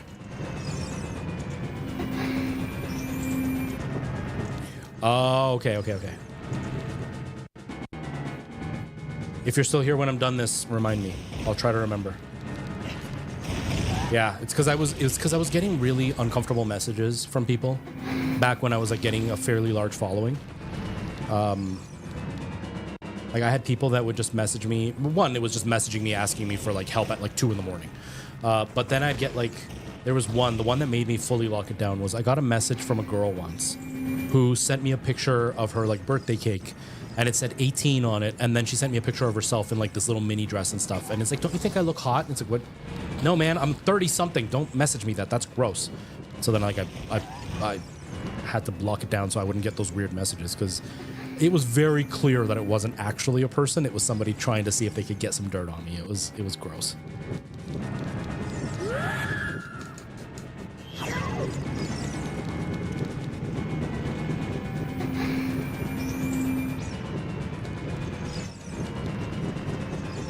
Come on. Oh, man.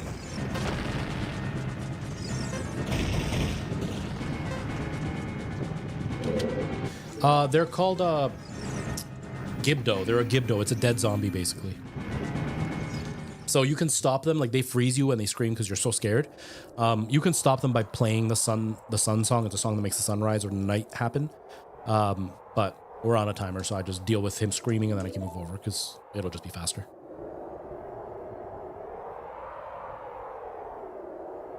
Let's go. Come on. Can I just skip this? Let's go. We're doing this fight. It's happening. This is the time I win.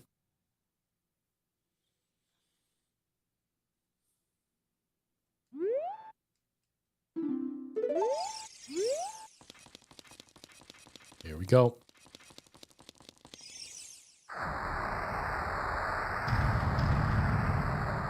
I'm going to stick with the bigger sword, though. It has a bigger area that I can actually hit with, and it just does more damage. Even though technically it's supposed to be that the Master Sword is the most powerful sword.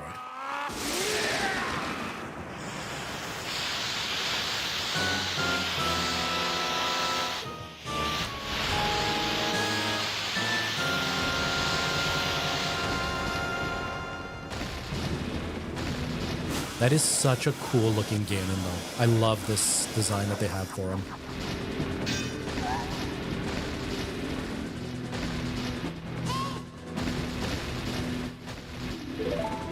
Oh, I gotta change that message about when I stream because I don't stream those days anymore. Okay.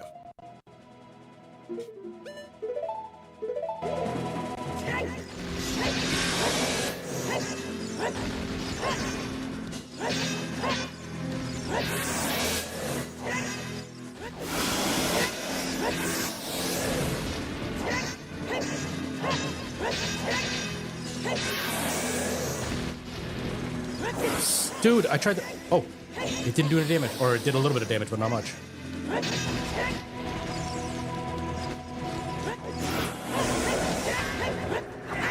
There it is. He's like, I'm not hitting him. I'm behind him.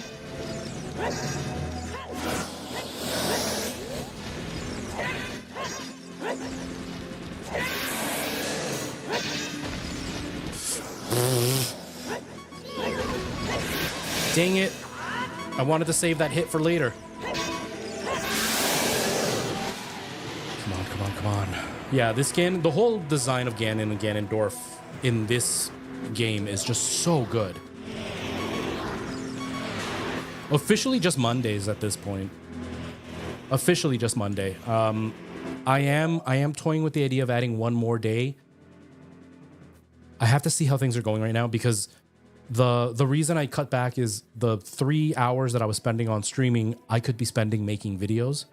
And it was getting too hard to try to balance both because my voice would be shot. And then filming, like today I can't do Minecraft. My voice is shot. But I'm not doing the musical anymore. And so I could be able to put one more day onto the schedule because I'm finding I'm spending a lot of time alone and a lot of time in silence. And it's just not good for mental health. I'm feeling fine right now, but I know if I continue this, it won't be good. This also helps to unwind, and with like potential of like subs on Twitch or people giving donations for like Jumpscares and stuff, there's still a chance to make some kind of income doing this. So I don't know yet. I haven't fully decided if I'm gonna add the second day, but definitely Mondays is what I'm sticking to. It's kind of my unwind day and my day to kind of connect with everybody who has been following. But it's not fun when you spend the whole week by yourself and you don't talk to anybody all week.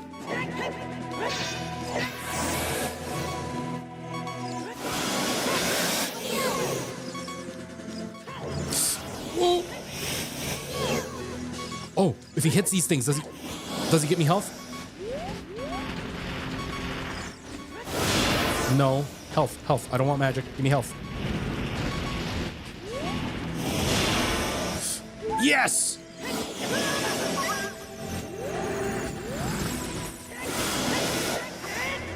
They weren't in bottles. They were in a wall. I never said anything about wall fairies.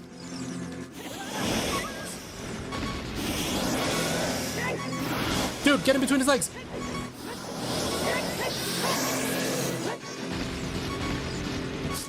Boom. Ah, dang it.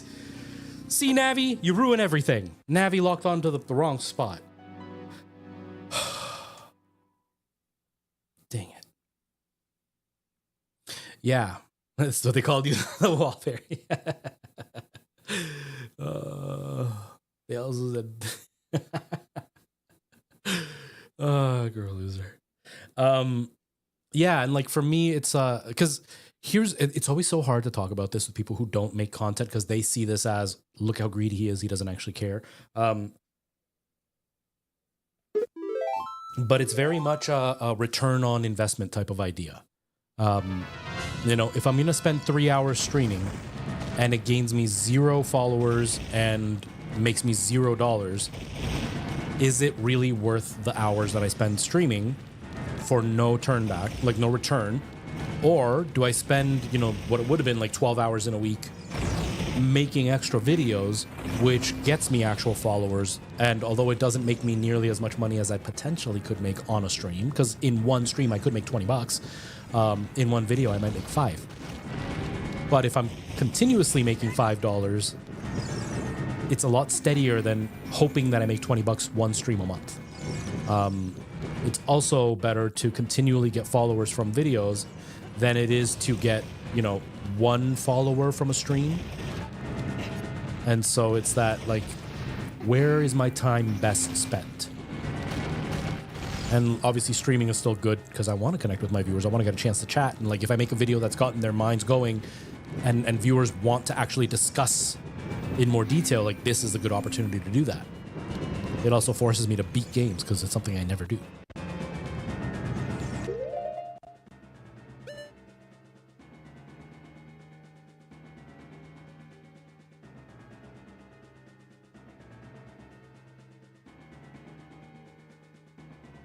Oh, Kiki, that area was tough. I remember that part. That part was hard.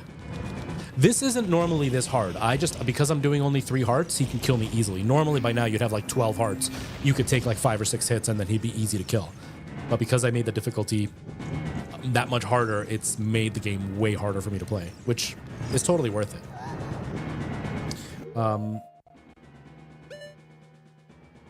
Exactly, Night Owl. Like, that one follower will not actually guarantee actual interest in your stream, especially like if it was a one-off game that you were playing and it's not something you normally stream, and suddenly, you know, they see that, oh, he plays Zelda. I liked him because he tried out that one horror game the one time.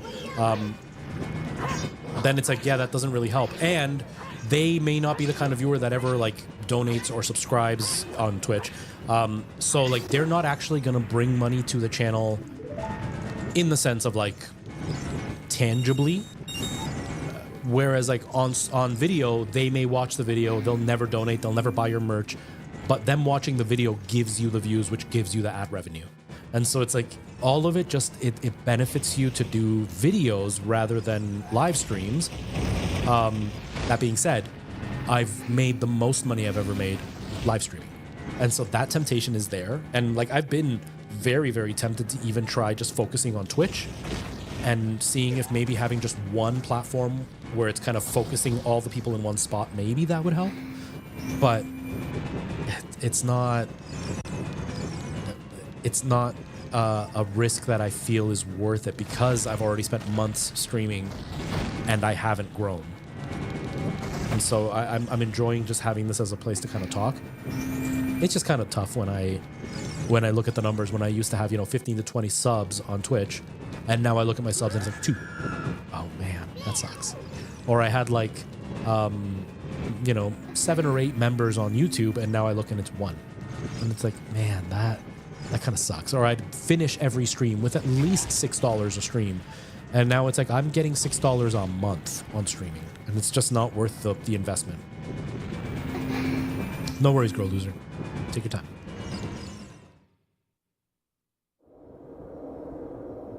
Ooh, I didn't know it dealt a lot of damage, Kiki. But streaming is still fun. Like, I enjoy streaming. I enjoy chatting with people. I enjoy the laughing and getting to know the viewers. There's more of a community feeling in streaming than there is on videos. There's more interaction, obviously, because people are talking live. But like, if a troll comes through on a stream, you have your audience there to kind of back you up. In a video, if you get harassed, nobody is there to kind of help you or back you up.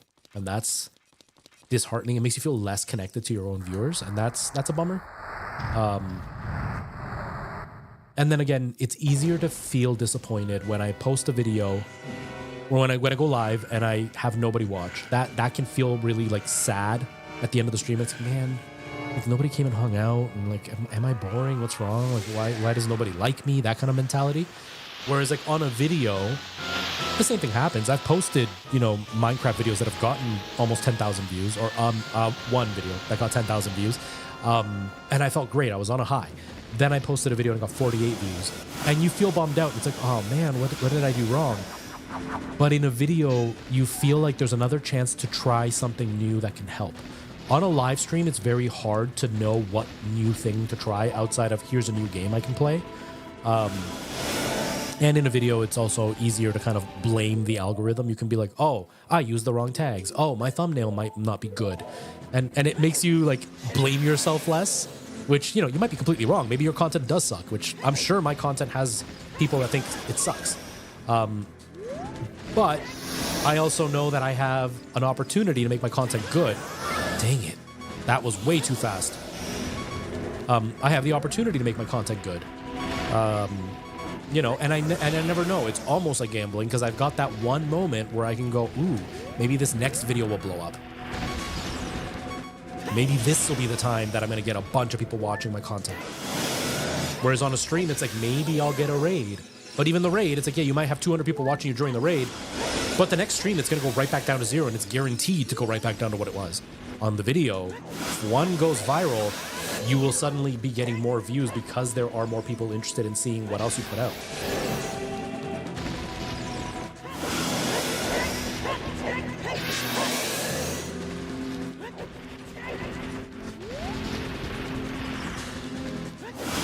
Okay, it's safer if I run away and then roll under his legs with some space.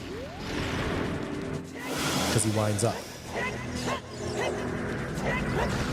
Dude, how did you miss his legs so much? Or his tail? What did you say? Exactly. Exactly. Because I've done streams. Like when I first started streaming like 3 days a week again, I was doing streams and I was getting 17 viewers, 18 viewers in total, all over. It wasn't just like 18 on Twitch. It was 18 in total of all the platforms.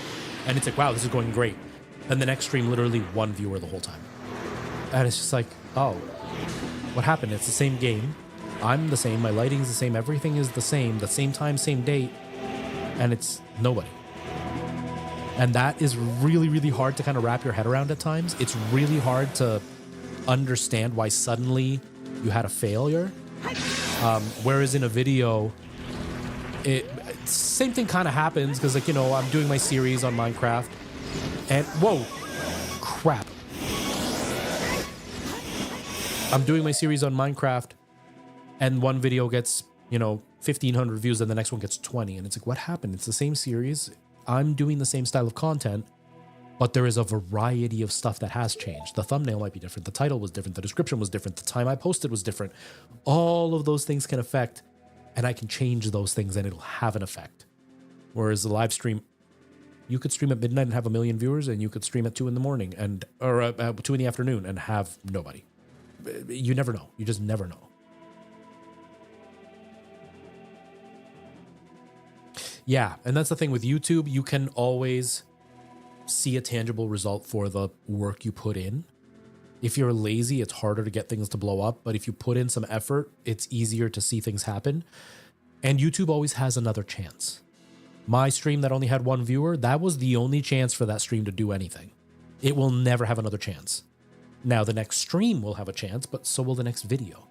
But on YouTube, I post a video now, and next thing, like when I was looking at my algorithm for my shorts, I have a video that's almost got 1 million views on YouTube. The last time I looked that video up, which was almost maybe over a year ago now, it had like 10,000 views.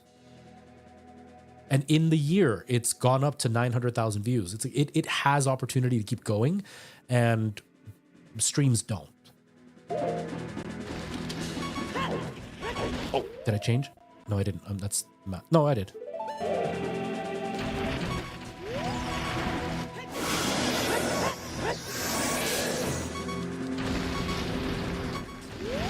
Yes, I disabled them only because I disabled them only because I had those videos, and because my computer got messed up, because it turns out, I didn't tell everybody this, it turns out it is the people downstairs causing the blackouts. It's their fault that the power keeps cutting and that my hard drive is dying, because they're using space heaters and they don't know how to use them. And then they keep triggering the breaker to turn off. And so they're the ones that are screwing my sound up, my setup, because my landlord's too cheap to upgrade it. But anyway, so because that was happening, I did full clean wipes on both computers because the software got corrupted. But then I wasn't able to find all the meme videos that I had. I found some. So I think I might have found some of them on my laptop. And so I didn't have them, and I didn't want people triggering the points if I didn't have anything to trigger, because none of the videos were working. But last night when I was getting ready to go to bed, I was going through my hard drive while I was getting ready for the TikTok to go up and stuff. And I found the videos. So I don't know if they're all there, but I know some of them are there. So I'm going to turn it back on once I get it on this computer. But yeah. You just had your first long form hit 100K. That's awesome, man. That is awesome. And it only got 73. Yeah, that's the beauty of YouTube, is there's always the chance for the algorithm. Like, obviously, if the video doesn't perform well, suddenly changing the settings isn't gonna make it pop off. But it's that mentality of like, well, I might end up getting a couple of followers who go back and watch one of my old videos, and suddenly that algorithm is gonna see, oh, this video got a couple of extra views, and now that's gonna start pushing those videos again. And if you put in, and if you put in that extra work after the video didn't do well, and you try some new thumbnails and whatever, and then you get an influx because one video did do well, and somebody goes back and clicks on that old video, and the algorithm pushes it, now that extra work you did is suddenly going to be more eye-catching. Suddenly more people are going to just want to watch it naturally, and then the algorithm's going to pop it off again. Not to mention, it's always kind of nice to have, even if it's like $1 or $2 coming in from older footage that you have. Your old stream, on the other hand, makes you nothing.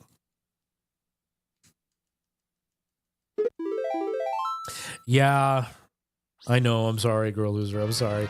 I just figured not many people had actually used their points. They're obviously going to come back as soon as I turn them back on. But not many people have used their points, so they still have a whole bunch of points. And I didn't want them using them and then having them not work and then wasting their points on nothing, or me spending time having to refund points or whatever, because of the thing not working. And because I'm not streaming very often, a couple of streams without them, at least I didn't feel super guilty. It's not like when I was streaming for hours and hours and hours, multiple times a week. And it's like, yeah, there are thousands of points going down the drain. Here, it's hopefully not very many. Hopefully.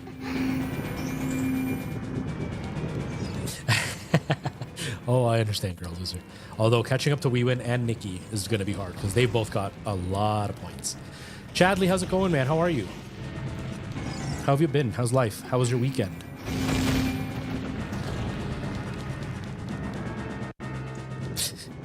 You got like 100K points. That's so many points. That's so many points. Because they were on for so long and none of the commands were on. So people were just earning points even though the commands weren't working. But this time I shut them all off just because I knew that this was going to be a temporary thing. I also didn't want people continuing to gain points because there are certain points that are very expensive and I don't want them to be used very often. And so if people are just earning points and not able to use them, I want the temptation there. I did finally win the tennis match. I think it was my 3rd or 4th try. And now this is like my 3rd or 4th try of this. Which I've got the under the legs pattern. It's just mess ups on my side. I keep talking or I keep looking the wrong way.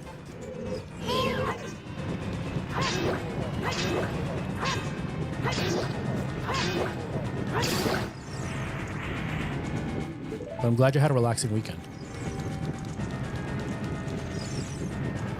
My weekend was incredibly busy, but busy catching up on stuff.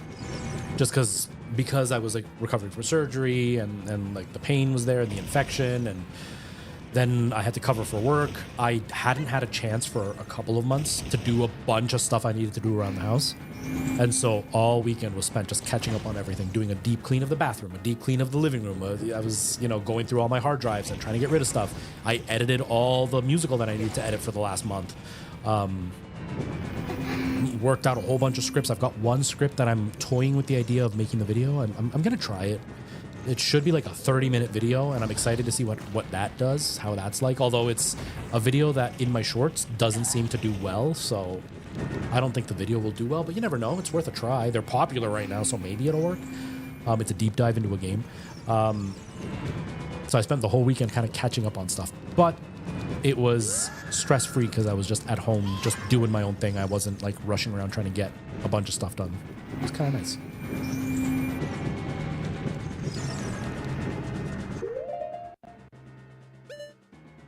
We need to start doing gambles so we can take points. I didn't remember that even existed, but I don't remember how to do that. I'm gonna have to look that up. I completely forgot that was a thing. Because yeah, the gambling would keep people talking to each other and teasing each other about points for sure.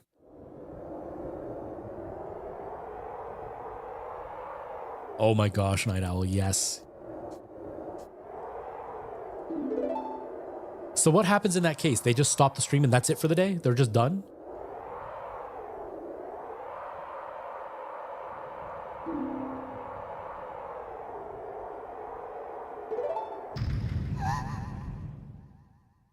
Oh, okay. Maybe I'll get you to do them because I know I'm useless for that kind of stuff. Obviously right now they're off, so it doesn't really matter, but maybe I'll get you to do them because if there's a couple of memes I still want to record, which I just haven't gotten around to, but at least I want to get the old ones back on and then have that set up.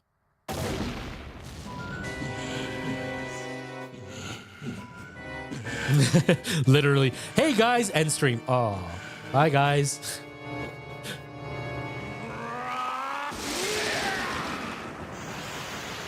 Yeah, I'm bad at all that stuff. That's probably one of the reasons that I'm enjoying videos more than streams is because I'm bad at all that stuff.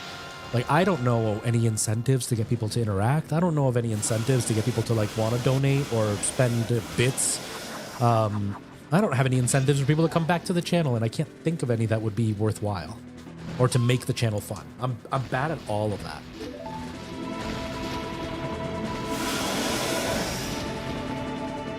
And yeah, he won't come back. Oh man, that's so funny.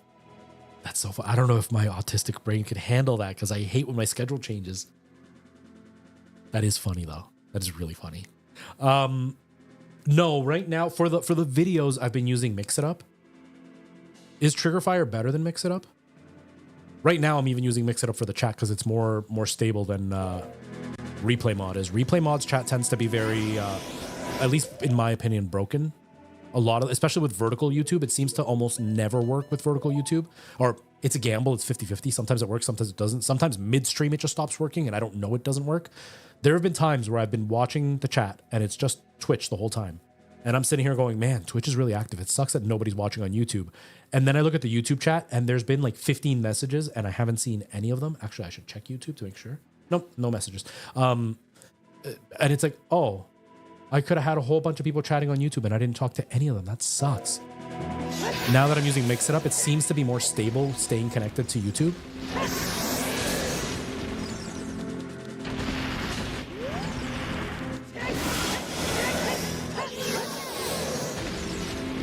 Okay, Navi, I'm going to try to use you. Maybe you'll make it easier for me to hit the tail and run. Or not hit the tail at all.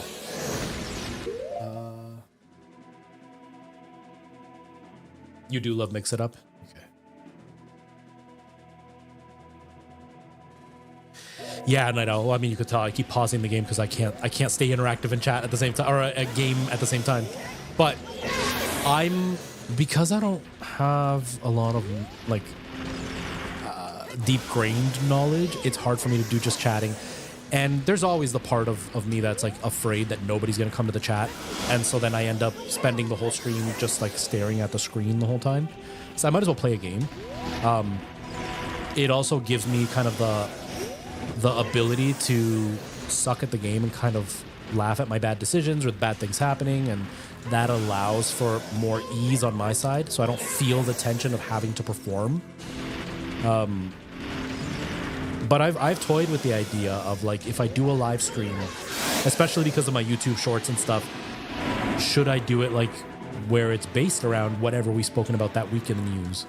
I don't know. I do like gaming though. It kind of gives me an excuse to beat games.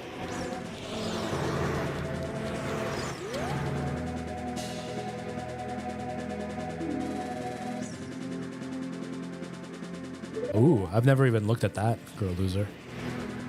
Like right now, the only thing that I have Mix It Up doing is just triggering the memes with the channel points. That's it. Like it does. I don't have it doing anything else. None of the alerts, none of the overlays, none of that stuff is being used on Mix It Up. Only because I'm too lazy to go through all the trouble of resetting everything up that I've already got in other websites. But I do like that it's all on my computer, so I don't have to rely on the servers, because that is a huge issue that I'm dealing with. Is when the servers go down, there's no way to like fix it.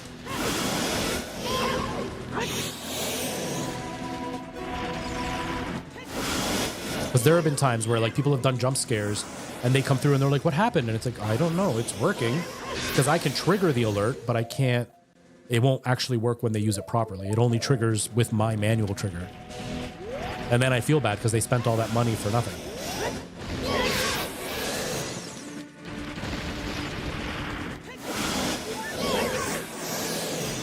Okay, this is going to be the one. This is going to be the one. It's feeling good. Uh-oh. Unless Navi doesn't point to his tail. Navi, you said you were going to help me.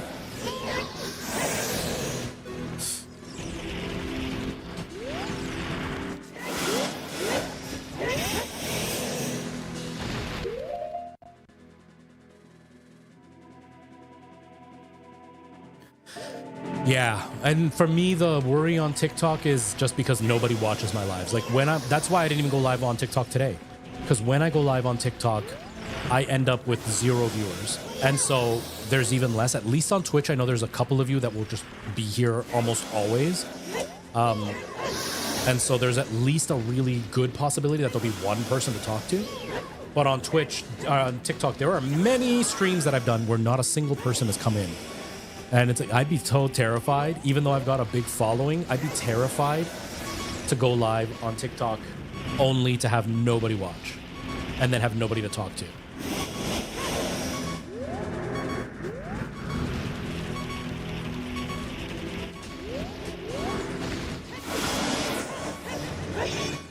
I'm dead. Whoa, how did I survive that?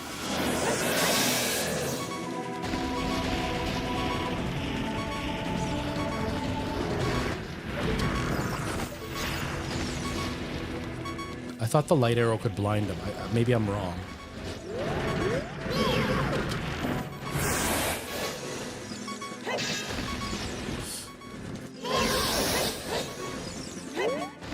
I knew it.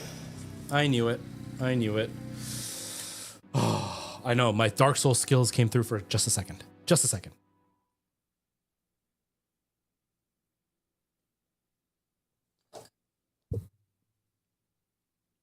Yeah, I've been using the Biggoron sword the whole time.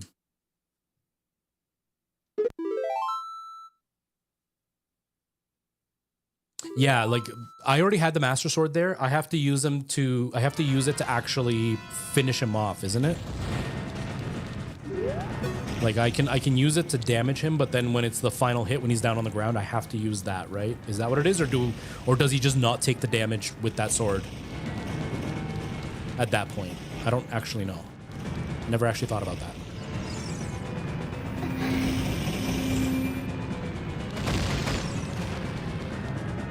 Oh, okay.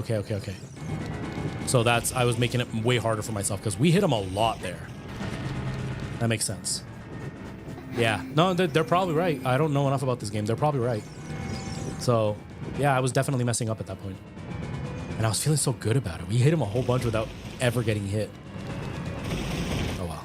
That's okay.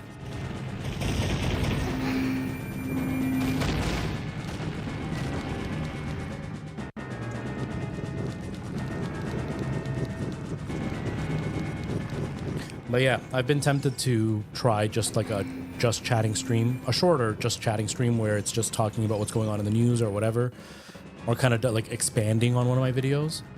I don't know. I don't have the self-confidence to do that just yet. I would definitely feel like, I feel like it would work better on TikTok as far as like the way lives work on TikTok seem to be people more interested in just chatting versus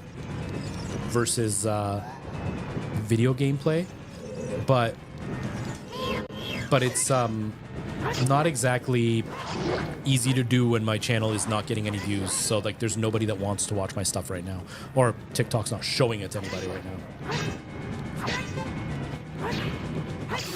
I'm also trying a thing where I'm not interacting with TikTok at all. Like I'm trying not to comment on people's stuff, like other videos of other people. To see if maybe just by posting over and over again without saying a thing, maybe I won't get any community violations, and maybe I will start getting views again.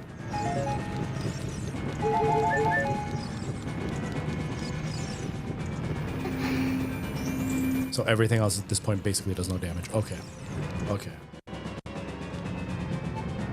I don't know. Kiki, I have no idea. I don't even know who made those games. I've never even tried Sifu. I hear it's really good, though.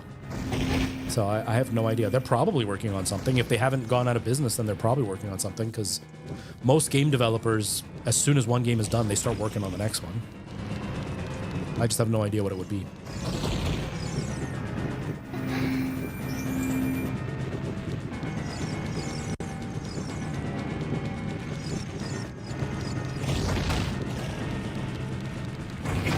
Dang it. No problem, girl loser, no problem. And also, thank you for the breakdown of the points, of the damage or whatever. Yeah, we would have been here for hours of me trying to beat Ganon if I kept using the Biggoron sword. I had no idea. Okay, so first half we use it. First half we use it. Okay, this is gonna be the one. This is it. Hashtag this is it.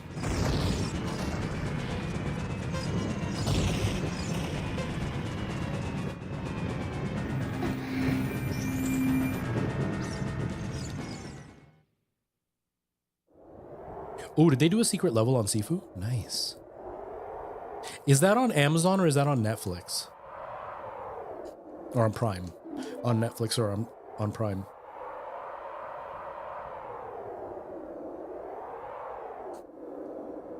Always need that one noisy viewer.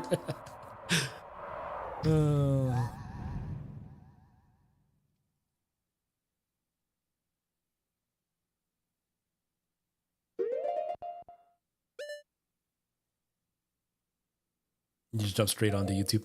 Have you, is everything working fine now? You were able to get everything smooth sailing again?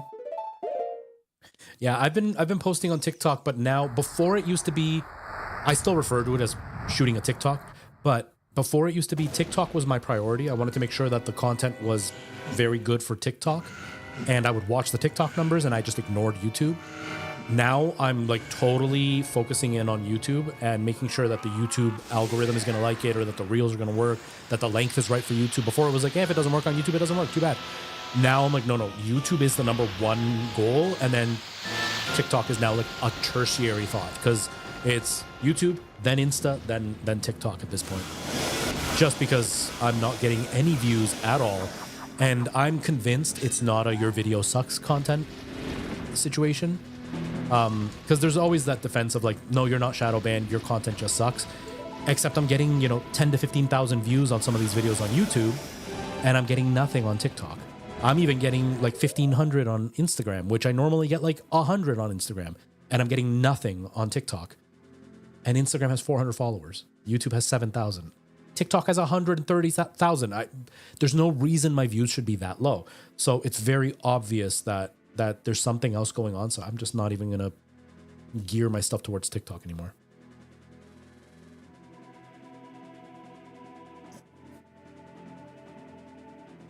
Yeah, and it's kind of the same thing for me. Is I know YouTube is, one, the only place I can make money. There's no other option for me. Two, I've put in a lot of work on my YouTube channel, to get to 7,000. It's been 8 years. I've been working really hard to get there, and I really want to ensure that I don't let that go to waste. So I definitely want to keep the reels or the shorts alive on there.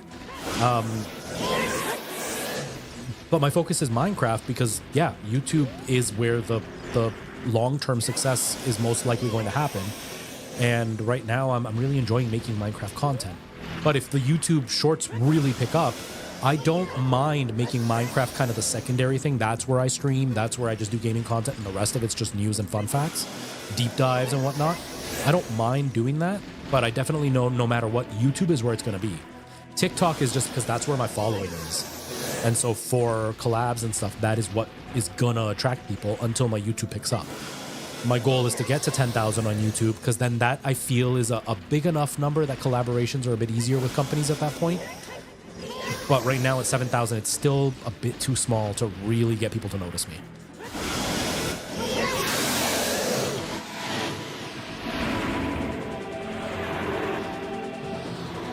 Okay, so they do have it on Prime. Nice, I'm gonna have to watch that then. Because I heard Sifu was amazing.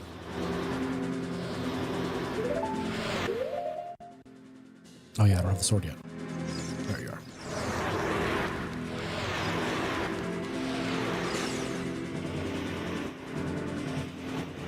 But yeah, YouTube is definitely where, one, financially it's just better. Like the amount of money you get on YouTube is so much more than on TikTok. I don't get any. YouTube, although streaming has, oh wait, no, wrong sword.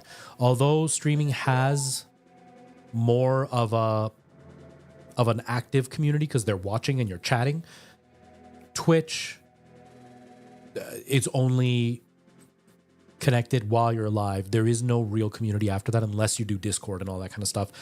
YouTube, once they follow you, there's a better chance of people watching you than there is on TikTok.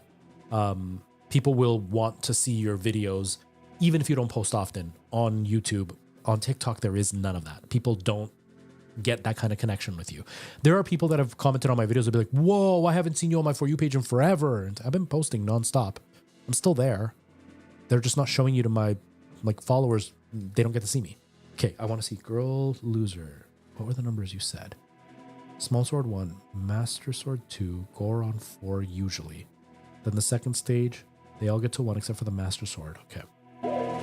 So definitely the master sword. I don't know why I thought that I had read that the hammer had like some glitch or something, but no. I just made it up. I'm making up my own fake fun facts. Uh-oh.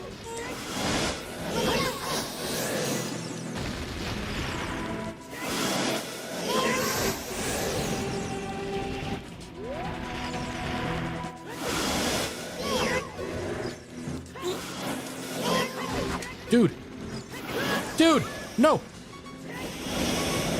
Uh-oh. Please give me some health. Nope, that's not the one. I think it's this one. Yes. No, I didn't get any of them.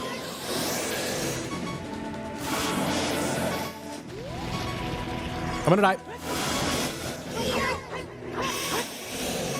I didn't get any of them. Uh-oh. I'm nervous to fight now. I'm scared to fight now.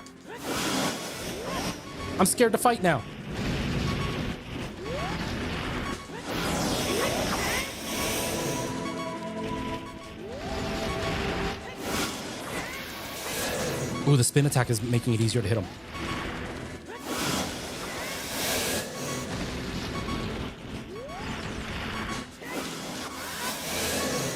That makes it way easier. Come on.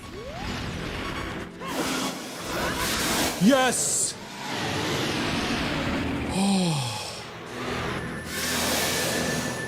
Why didn't you do that all along, lady? I'm using my power to hold the evil king. You use your sword and deliver the final blow. The final bow.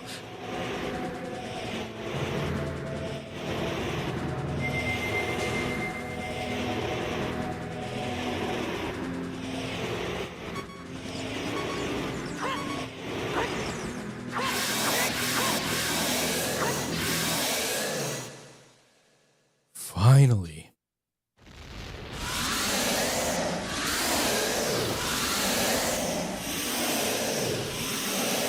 Six sages now.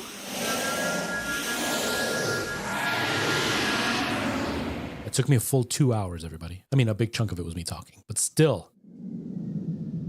Ancient creatures of Hyrule, now open the sealed door and send the evil incarnation of darkness into the void of the realm.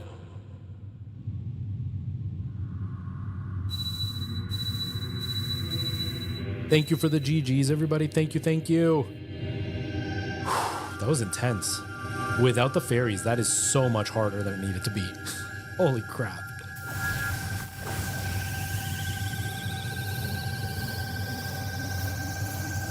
But yeah, Night Owl, it's the brand deals, the community that actually recurrently watches you, having the place where the ads actually make you some money. Curse you, Zelda. Curse you, sages.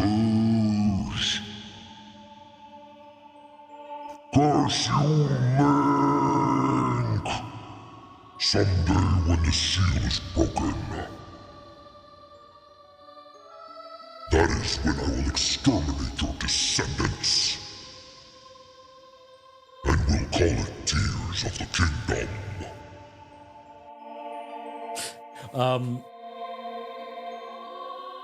Literally this run. As long as the Triforce of Power is in my hand. But yeah, I agree, Night Owl. And like, there's the ads. Obviously, they get more money because there's more to them. But yeah, you can get proper sponsorships. Like, nobody sponsors a TikTok. You get free stuff to like promote on TikTok, but nobody's gonna be like, this video was sponsored by. Thank you, Link. Thanks to you, Ganondorf has been sealed inside the evil realm. Thus, peace will once again reign in this world, for a time. All the tragedy has befallen Hyrule is my doing. I was so young, I could not comprehend the consequences of trying to control the sacred realm. I dragged you into it too. Now, it's time for me to make up for my mistakes. You must lay the Master Sword to rest and close the door of time. However, by doing this, the road between times will be closed.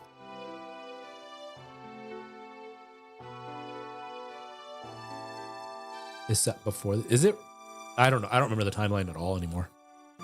Give the Ocarina to me. I just know that that is very similar to what happens in Tears of the Kingdom in the backstory. I don't think it's the same story, but it's just very similar, and it would be cool if they were connected. As a sage, I can return you to your original time.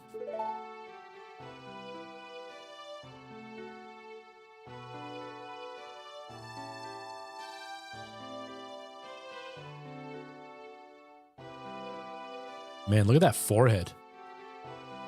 When peace returns to Hyrule, My voice is so shot. I can't even do this. it will be time for us to say goodbye. Skyward Sword is like the original one, right? Like it's the first of all. Now go home, Link. Regain your lost time. Home, where you're supposed to be. The way you're supposed to be. I wonder when they're going to tell us what happened to lead to Skyward Sword. Because isn't there a part of this? I can't remember. It's been so long and I've only ever beaten it once. Isn't there a part of the story where they talk about the fact that like they are in the sky for a reason?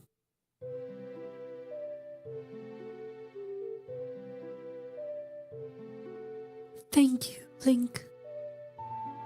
Goodbye.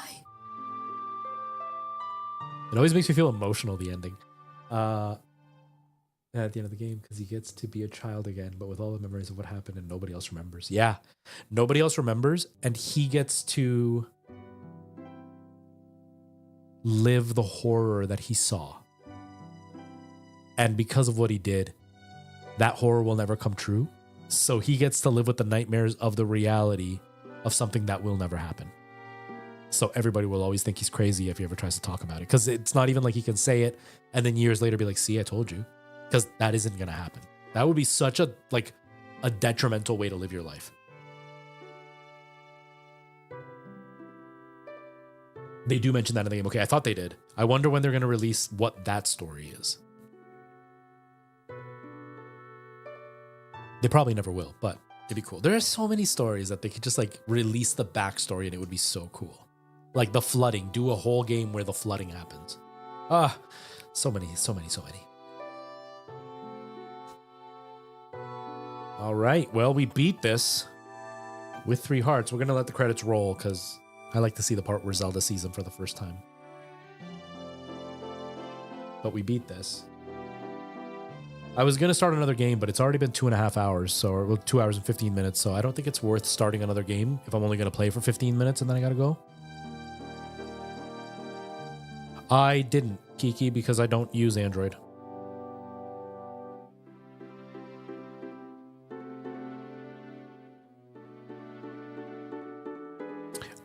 See, I don't remember that.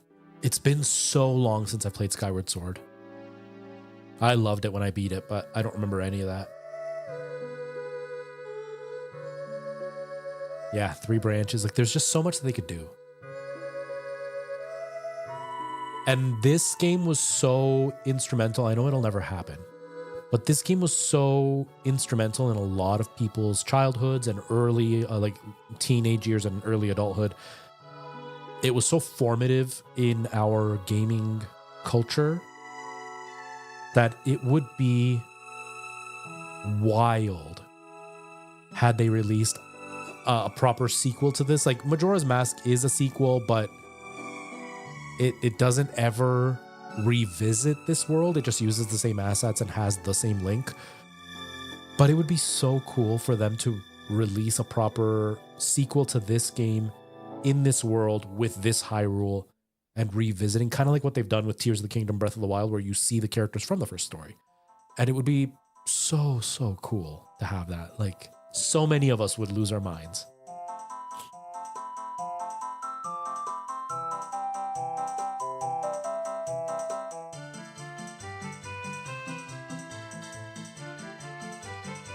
It makes me proud.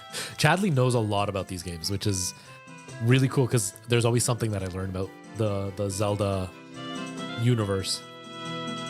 It's like, I love the Zelda games. I'm just not super deep in like all the details.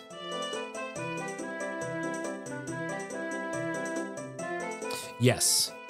So in Twilight Princess, according to the game theory, that Link is this Link as like a fallen hero in the future.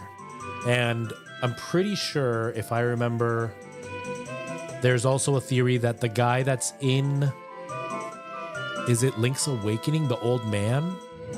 You can like end up fighting him, or is it? No, I think it's Link Between Worlds. The old man, you can like get him to fight you or something, or is it Link's Awakening? One of the two. But that is supposed to be Link from the Super Nintendo Zelda, I think.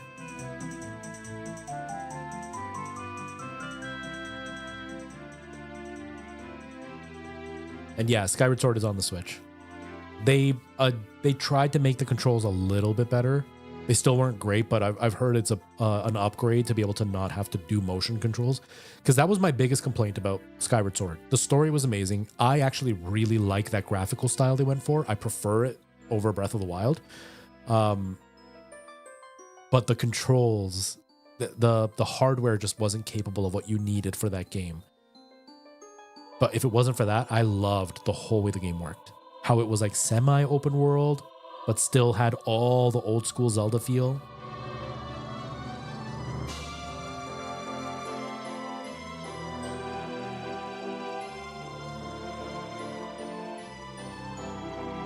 But yeah, I would love to see a moment of like a game, a new Zelda coming out, and it's literally this Link, and he gets called back to Hyrule after his Majora's Mask adventure. He's now older, and he comes back, but like people like Impa are now dead.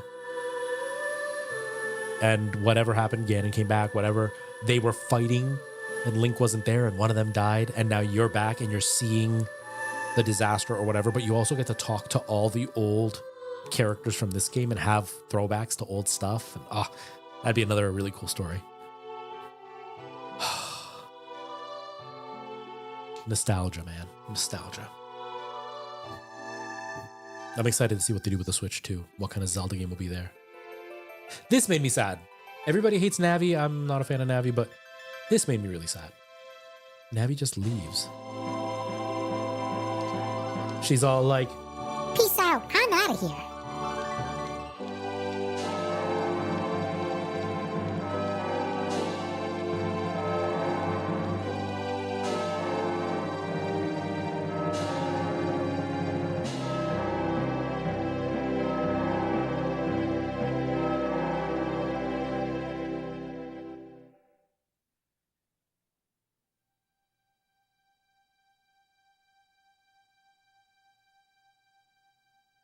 ooh, that's interesting, Chadley. That's interesting.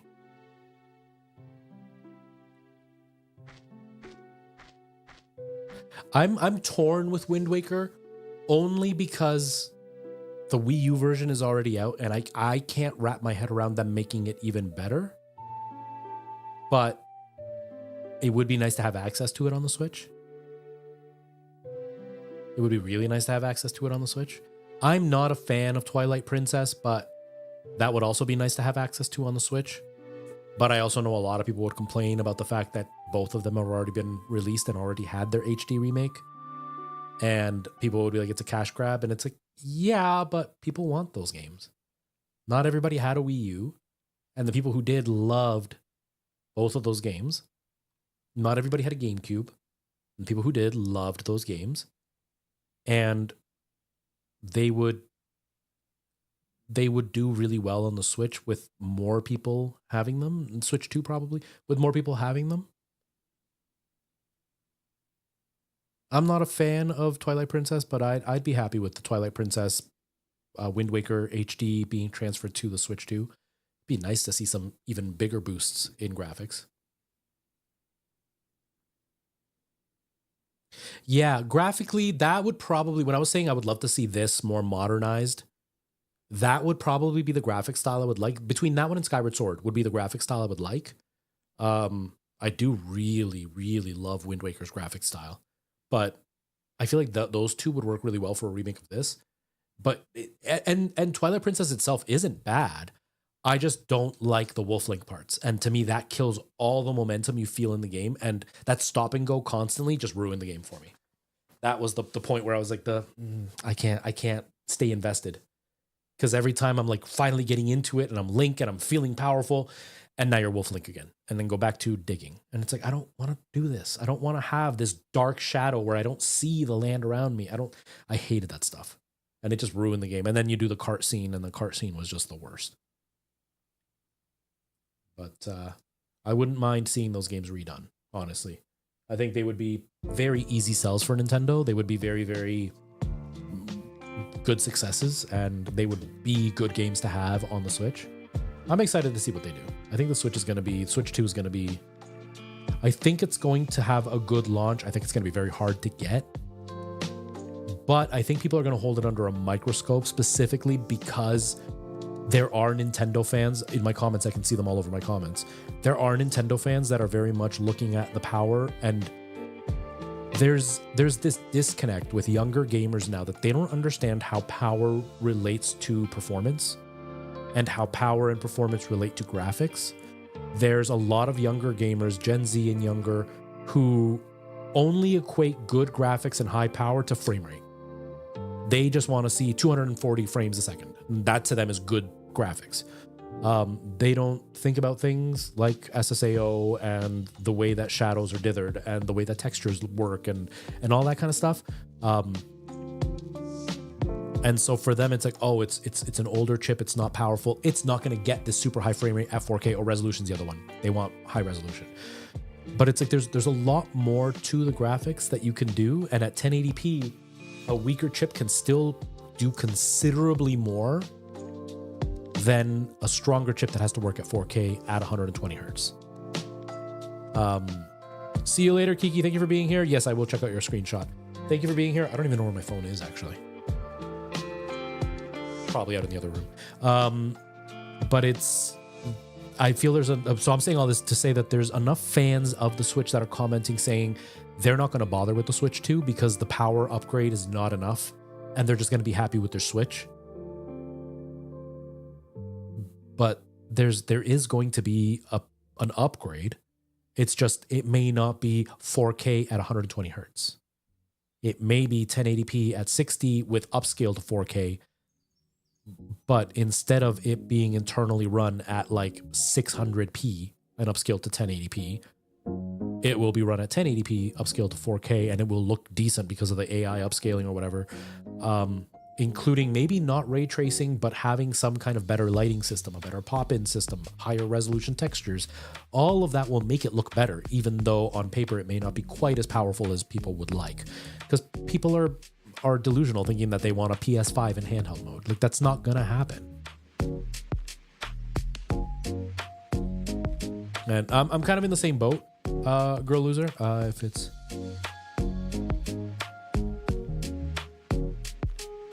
yeah, and I'm the same way, Night Owl. Like, there are games where frame rate does matter, because if you're playing at a higher tier, it will make a difference between 30 and 60 frames. It would even make a difference between 60 and 120. That's where I have my peak. After 120, I don't notice a difference. Like this monitor is 144 hertz. This monitor is 244 hertz. I can't tell the difference in performance when they're both turned on. Now my computer can't really handle high frame rate at high graphics. I have to go to like low settings for it to run at that frame rate. So what is the point if it looks ugly? So I'm okay with 30 frames a second for a vast majority of games. I'm happy at the 45 frame a second or whatever frame rate. And I only discovered that through the ROG Ally, because that one allows you to lock it at 45 frames. And that is low enough that it doesn't have so much overhead as 60 frames does, but it's smooth enough that it can feel close to 60 frames a second. Obviously, it's still not exactly the same, but it is smooth enough that it is not as jittery as 30 frames is. Because I do notice the jitter on 30 frames, it just doesn't bother me. But at 45 frames, it's now smooth enough that you can kind of forget about it. And it gives it enough space to push a bunch of extra graphics. I'm okay with that frame rate for majority of games. I'm not playing first-person shooters, so I don't really need the 60 frames a second. But if I'm playing Zelda, if I'm playing Mario Kart, if I'm playing, I don't know, pretty much anything, Dark Souls, the frame rate difference is not enough to make me want to lose all the graphic settings for that extra frame rate. Because I would rather have 1080p textures. I would rather have the view draw distance a lot further. I would rather have the smoother shadows. In some cases, I would rather have the ray tracing than to have it look like a PS3 game to get the 120 hertz. It's just not worth it for me. It's not going to be worth it. Shut up, ads. Jeez. Mr. FOV, how's it going, man? How are you? How's life? How have you been? What have you been up to? But Girl Loser, I'm in the same boat as you. I'm very, very interested in the Switch 2. I'm hoping that this stream stuff will pick up enough that it'll make it okay for me to be able to pick up, not the stream stuff, but like the videos, everything, all the content creation will be in a place where I feel confident enough to spend the money on a Switch 2 and then take the risk and put it on a credit card because I don't have the money for it right now. But I kind of feel like I need to so I can have content to put out on the latest system and do a bunch of content on it. I'm if I can work it out, if the numbers feel confident enough by April, because it's supposed to be in June that it comes out, but April will be when the announcement comes out. And in April, I'm hoping to have at least an idea if things are working. Then I'll go out and try to pre-order it and try to get it on day one. Really hopeful, maybe. I don't know. We'll see. Honestly, you're very happy with running it at 60 frames, 70 frames at 1440p. Yeah. Most of my games, like when I'm recording Minecraft, 1080p, 100% 1080p. It's running at like 150 frames and higher. And I'm only recording at 60 frames, but I'm 1080p, I'm fine with it. When I was playing Elden Ring, it was at 1440p and it was with everything on, ray tracing on, all the graphics maxed out, and it was running fine. 60 frames a second, totally happy with it.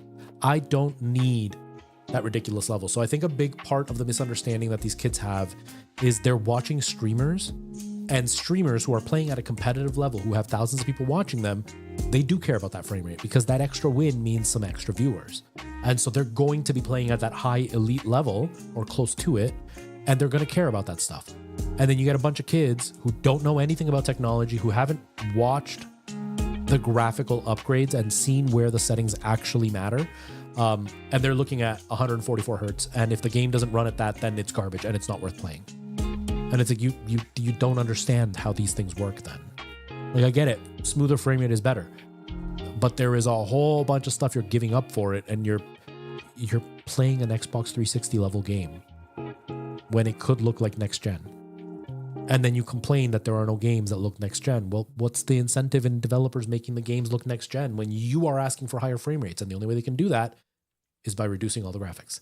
So I'm okay with it. I think the Switch 2, it may not be a mind-blowing upgrade. I don't think we're going to see like a Switch 2 to PS5 level upgrade. We're not going to see, like, when you look at a regular Switch to a PS5 or a Xbox Series S, let's say, you're not going to see that kind of level of upgrade. You're not going to see that kind of, whoa, ray tracing and, oh my God, it's running at a higher frame rate and look how much more detail there is.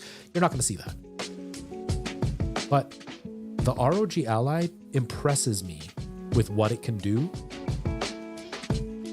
with it being a handheld. Now, the Switch is going to be smaller. The Switch is not going to be as powerful as the ROG Ally, but the Switch is going to be optimized. And so those games don't need the same level of power to perform how the ROG Ally performs. And there are games that I'm playing on the ROG Ally that are PS4 level graphics. Like the Days Gone or Horizon. And I can play those on pretty much maxed out graphics at 720p on that little screen. And it runs fairly smoothly at 45 frames. So it looks better than the PS4 rendition of those games. Doesn't look as good as the PS5, but it looks better than the PS4 rendition. And it's in my hands and I can play it wherever. So it's like, I'm okay if I can get that kind of performance out of the Switch 2. And I feel it would be good. Do I think it's going to be worth the money? And will it like give PlayStation and Xbox a run for their money graphically? Maybe their AI upscaling will be able to kind of fill in that gap a bit.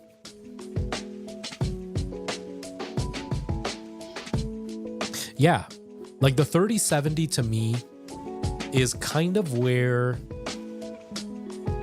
you start to feel that it's now not able to keep up anymore. But that is like baseline wonderful graphics. Like I've got the 3070 at 1440p. I can pretty much run everything, and I know I will at least be at 60 frames a second for pretty much everything. I have yet to run into a game with maxed out graphics at 1080p that I can't run on the 3070. And the Switch monitor, the screen is going to be 1080p, maybe 720p, I don't know. It's not going to be an insane frame resolution or a screen resolution that they're going to have to run. So if it runs anywhere close to a 3070 on a handheld will be insanely impressive. The PS5 and the Xbox, they are beefy machines, but they're also aiming for 4K for everything. The Switch doesn't have to. The Switch is also very, very, very optimized. The Switch 1. The Switch 2, we can expect the same kind of optimization happening to it. So again, with the upscaling that NVIDIA is working on, with their optimization, with the less resolution demands, suddenly you're going to have a lot more performance out of a lot weaker hardware. I don't expect to be seeing PS5 level graphics at all, docked or not. But I'm hoping to see ROG Ally level graphics, and I'm hoping to see Series S level graphics. Maybe even with the AI and all that, maybe slightly better than Series S graphics, because the Series S is almost like completely poorly optimized.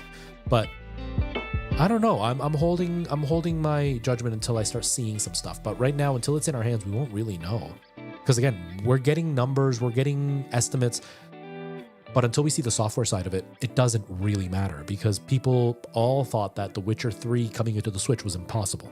And then it came to the Switch. Is it a great port? No. The ROG Ally wipes the floor with the Switch when it comes to The Witcher. I've been playing The Witcher 3 on my Switch. I put in about 30 hours into it, and I installed it on my ROG Ally, and I was blown away at how much better it looks on the ROG Ally. So it didn't look good, but they got it working. So with hardware that's getting upgraded, we don't know what Nintendo's going to be capable of. We don't know what the frame generation is going to do. We don't know what the upscaling is going to be like. Yeah, they're all being upscaled, and none of them worked directly with because they're using ATI or whatever they're called now. They're using AMD. They're using AMD, right? That's their chip.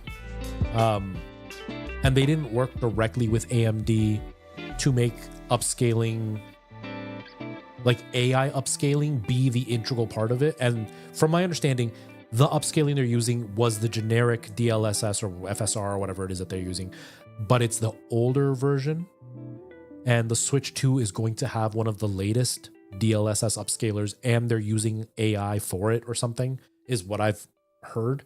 So like that alone is more upgraded, because if you look at the original FSR on a lot of these games, a lot of the FSR upscaling, if you look at FSR 1, FSR 2, there is a tangible difference in the quality of the upscaling. And apparently the latest one is even better. And so like that is all going to come into play. You just got so confused about because the two voices are what I'm talking about. And so we're going to get better upscaling happening, which means there's going to be less need for the brute force behind it. Because suddenly you're going to have more efficient upscaling. So then they can do 1080p and it'll go up to 4K and it'll still look really decent. I think there's hope.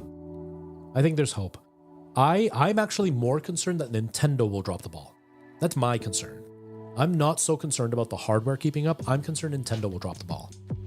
Whether it's pricing, whether it's availability, whether it's not getting the third-party support that they need because maybe there's some weird quirk in the way the hardware is going to work that is going to make it hard for third-party to work with. That's where I would be more concerned than being concerned about whether or not it's going to be powerful enough. It's a handheld. The ROG Ally, if you compare it to a big beefy PC, it is trash. It's not a very powerful PC. It is a powerful handheld. The fact you can take it places is what makes it impressive. That is kind of what the Switch is going to have. It's going to be impressive because you can take it places.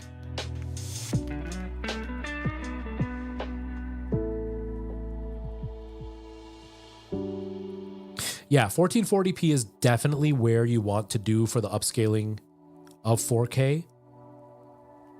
What I'm seeing from the hardware of the Switch, I don't know if 1440p will be a realistic target for the Switch, because a lot of the PS5 and Xbox games, that is where they're targeting is 1440p. Mind you, they're targeting it with ray tracing and stuff usually. So that could play a big factor into them getting into 1440p. It could be one of those performance versus quality, and then the quality is just going to be 1080p, no upscaling, performance 1440p, and then upscale to 4K.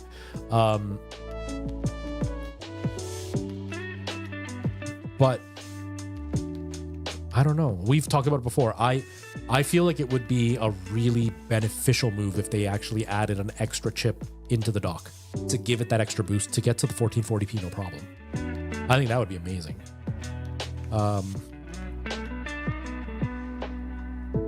Yeah, like the more upscaling you can, the more pixels you get for the upscaling, the better it'll look.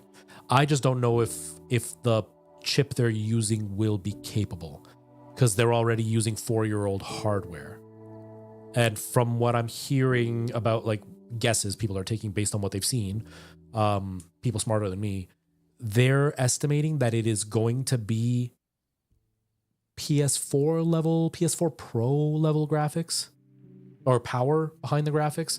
And for a handheld, that's impressive, but the PS4 Pro was upscaling to 1440p. Like, it wasn't really doing 1080p. Like, it was 900p upscaled to, or 4K, I mean. It was 900p upscaled to 4K, 900p upscaled to 1440p.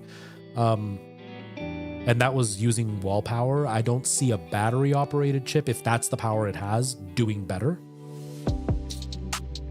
But that upscaling was very much that, what did they call it, checkerboarding or whatever? And this is going to be using the AI upscaling that they're touting right now with DLSS, whatever number they're on.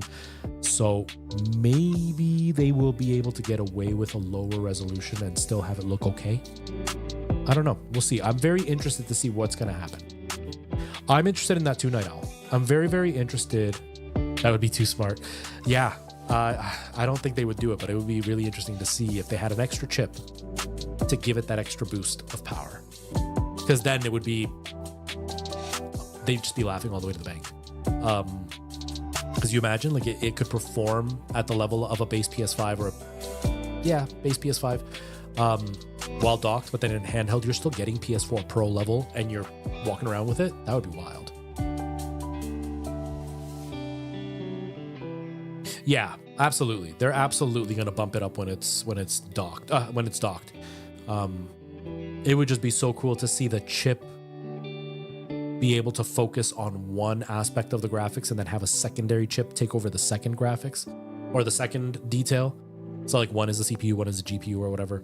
Kind of like how we spoke about before, like having it be sort of SLI when it gets plugged in. Like then it would be insane. But yeah, they're gonna downclock it, and that's where I don't know enough. My information is just my knowledge of hardware is too limited to know if when these guys are talking about it being like a PS4 Pro level hardware, are you counting that as like the maximum hardware you're gonna get out of it when it's docked at full clock speed with the full voltage? Or is that the handheld rendition you're giving, and then when it's docked and it can be overclocked, maybe it'll be more powerful? And that's where I'm like, I don't know, because if that's the max power, then we can expect lower graphics in handheld, and we'll see. This is all speculation. You never know, right? Nintendo could completely drop the ball, but Nintendo could also come out of left field and completely blow us away with what they do. I do think the upscaling. Sorry, I use face cream with sunscreen on it, and it got in my eye. I do think the upscaling, and if it's got the AI support or whatever, I think that will play a big factor in what they do with it. Yeah, that's what I'm thinking too, Chadley. 1080p handheld, and then 2K, somewhere between 2K and 4K with the AI upscaling in docked mode. Yeah, that's what I'm thinking. I mean, I wish that there was a way that we could do 720p to give it that extra battery, because I personally don't see a huge difference in my ROG Ally when I'm at 1080p and 720p. There's a difference. It's nowhere near enough for it to be worth the frame rate drop, because when I play like Horizon Zero Dawn at 720p, I'm easily 60 frames a second locked in. When I play it at 1080p, we're looking at 30 to 40 frames a second at all times, sometimes down to 25 frames a second, because whenever something's going on, it beats up the CPU and GPU or whatever. But at 720p, I'm okay with that in a handheld because the screen is so small. It doesn't make a huge difference. On TV, it does. On TV, it absolutely makes a huge difference. But on a handheld, it doesn't really. And I would prefer to take the graphical boost or the battery boost at 720p and then save the real impression for when it's docked.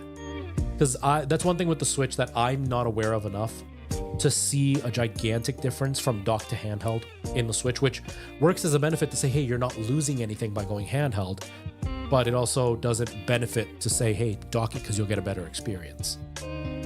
So I'm just curious to see what's going to happen. You know? No, I don't think they will. I just wish that was an option, because I would much rather get the better graphics and the lower resolution or the better battery life. Because if the other handhelds that are out are any kind of judge for how much the battery's going to last, Nintendo's probably aiming for about 4 hours. This is fully speculation. There's nothing I've read. I'm not saying that this is what they're doing, but just based on what all the other handhelds have aimed for, I'm going to guess they're aiming for about 4 hours of handheld usage. I would be happier with 6 and have that reduced graphical power, not graphical power, but like the resolution. And that hit isn't big enough, but the 2 hours could make a really big difference. Not that I ever really use my Switch long enough to kill the battery, but having 6 hours is kind of nice. Like my ROG Ally, I can get 3-ish hours on average, and it's just nowhere near enough. I just have it plugged in at all times when I'm playing it, and I hate having to be tethered. And it would be nice to just kind of pick up my Switch and know that there's going to be at least a little bit of battery in it no matter when I play it. But that's a personal thing.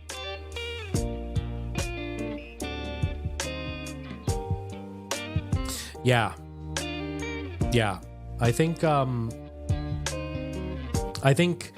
the Pokemon thing was definitely the Switch showing its age. Because like it's 8 years now, but it was a 3-year-old chip. So we're talking an 11-year-old chip. They're doing what they can to kind of keep up and keep the Switch impressing people, but it's starting to backfire. Even Breath of the Wild, Tears of the Kingdom, the Fire Temple, I was averaging maybe 15 frames a second on the Fire Temple because the particle effects were just beating up the chip. It was very impressive looking. Tears of the Kingdom does look really nice. It's a very nice looking game, but it's starting to struggle. It's starting to sweat. It's not keeping up as easily. That being said, I think Nintendo is very good at optimizing and pushing things. So I agree. I don't think they'll give us a lot of control. There will probably be, just because it's the trend, I wouldn't be surprised if there was a performance and whatever the other one is, pretty mode. I wouldn't be surprised if there were those two options for a lot of games. I don't know if Nintendo will do that for Nintendo first party games, but I wouldn't be surprised. Or if those two options exist, but it's based on docked and undocked. But yeah, I don't think Nintendo's going to give a lot of control. They're way, way too controlling over their IPs to do anything like that. But I'm hopeful. I don't feel like this is going to be a Wii versus Wii U situation. I don't think this is going to be an N64 versus GameCube situation. GameCube was great, but the GameCube did not perform nearly as well as the N64, which didn't perform anywhere near the SNES. I don't think this is that case. I think this may not do as well as the Switch did, because the Switch has been a powerhouse. It was cheap. It was varied. It was innovative. It had a lot of fun games for kids to play. It had no competition. The Switch 2 has a bunch of competition, and pricing is not far off enough for it to fully stand out, because you can get a Steam Deck, a base Steam Deck, for cheaper than the Switch 2 is going to be, and it'll perform at least as good as the Switch 2, if not better in some circumstances. So I don't think it'll do as well as the Switch did, but I don't think it's going to be a failure by any shot. I think it's going to outdo Xbox hands down.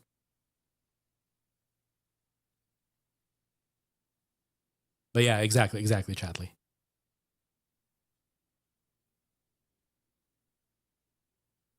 Lots of flights, train journey, etc. Exactly. And that's exactly it. Like when I went to the Yukon, it's right by Alaska. There was one of the flights was like 6 or 7 hours. The other flight was like 3. And it's like none of my hardware lasted anywhere near enough. And I ended up bringing my Vita and my Switch, because at least those two had my Switch Lite. Those two, one, were more compact, but they also had decent lives. Whereas the ROG Ally, if I turned everything down, I might get 3.5 hours out of it. And it's not guaranteed. 6 hours, I feel, is like a sweet spot for battery life. I think that's a good spot for battery life. I don't know if Nintendo will be able to achieve that. I feel like they're going to aim for 4 hours. They'll probably say 4 to 6 hours, but 6 hours are going to be games like Stardew Valley. Just because it seems like they're going to be pushing this little chip quite hard, but I don't think it's going to be a bad console. I think it's going to do well. And I think it's going to be good enough, with a caveat of the pricing could dictate whether it's good enough or not.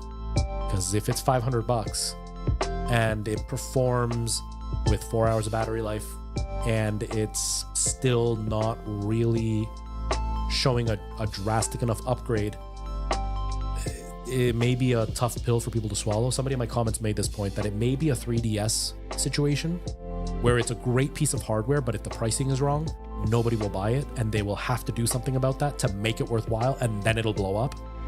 So hopefully the pricing to performance ratio is going to be a good one. But no matter what, I think it's going to be a success. It's just going to be whether or not they drop the price at one point or another. But I do think it's going to be a success. I think it's going to be a good console. I think the performance will be good enough that it'll be worth it. I think the people that'll be disappointed are the ones that are hoping for PS5 in their hands. And that's just not a possibility. I just don't think that that's a thing that could happen.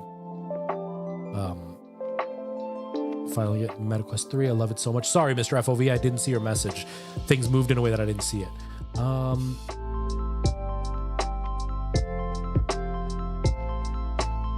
Nice, man. I'm glad that you're going to the gym. And 2 years since off nicotine. Nice. Good job. I had no relapsing. Amazing, man. Very, very happy for you.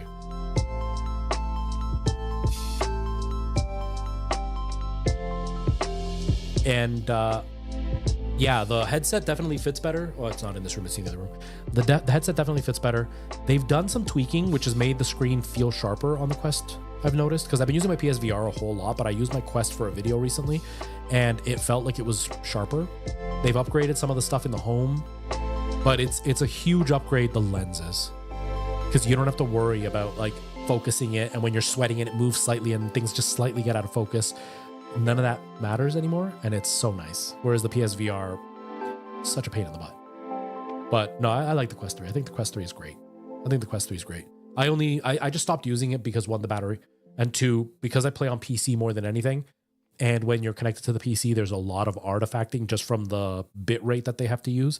And the PSVR 2 is just direct video signal. There is none of that. So there's no micro stutter. There's none of that stuff that happens from the upload download.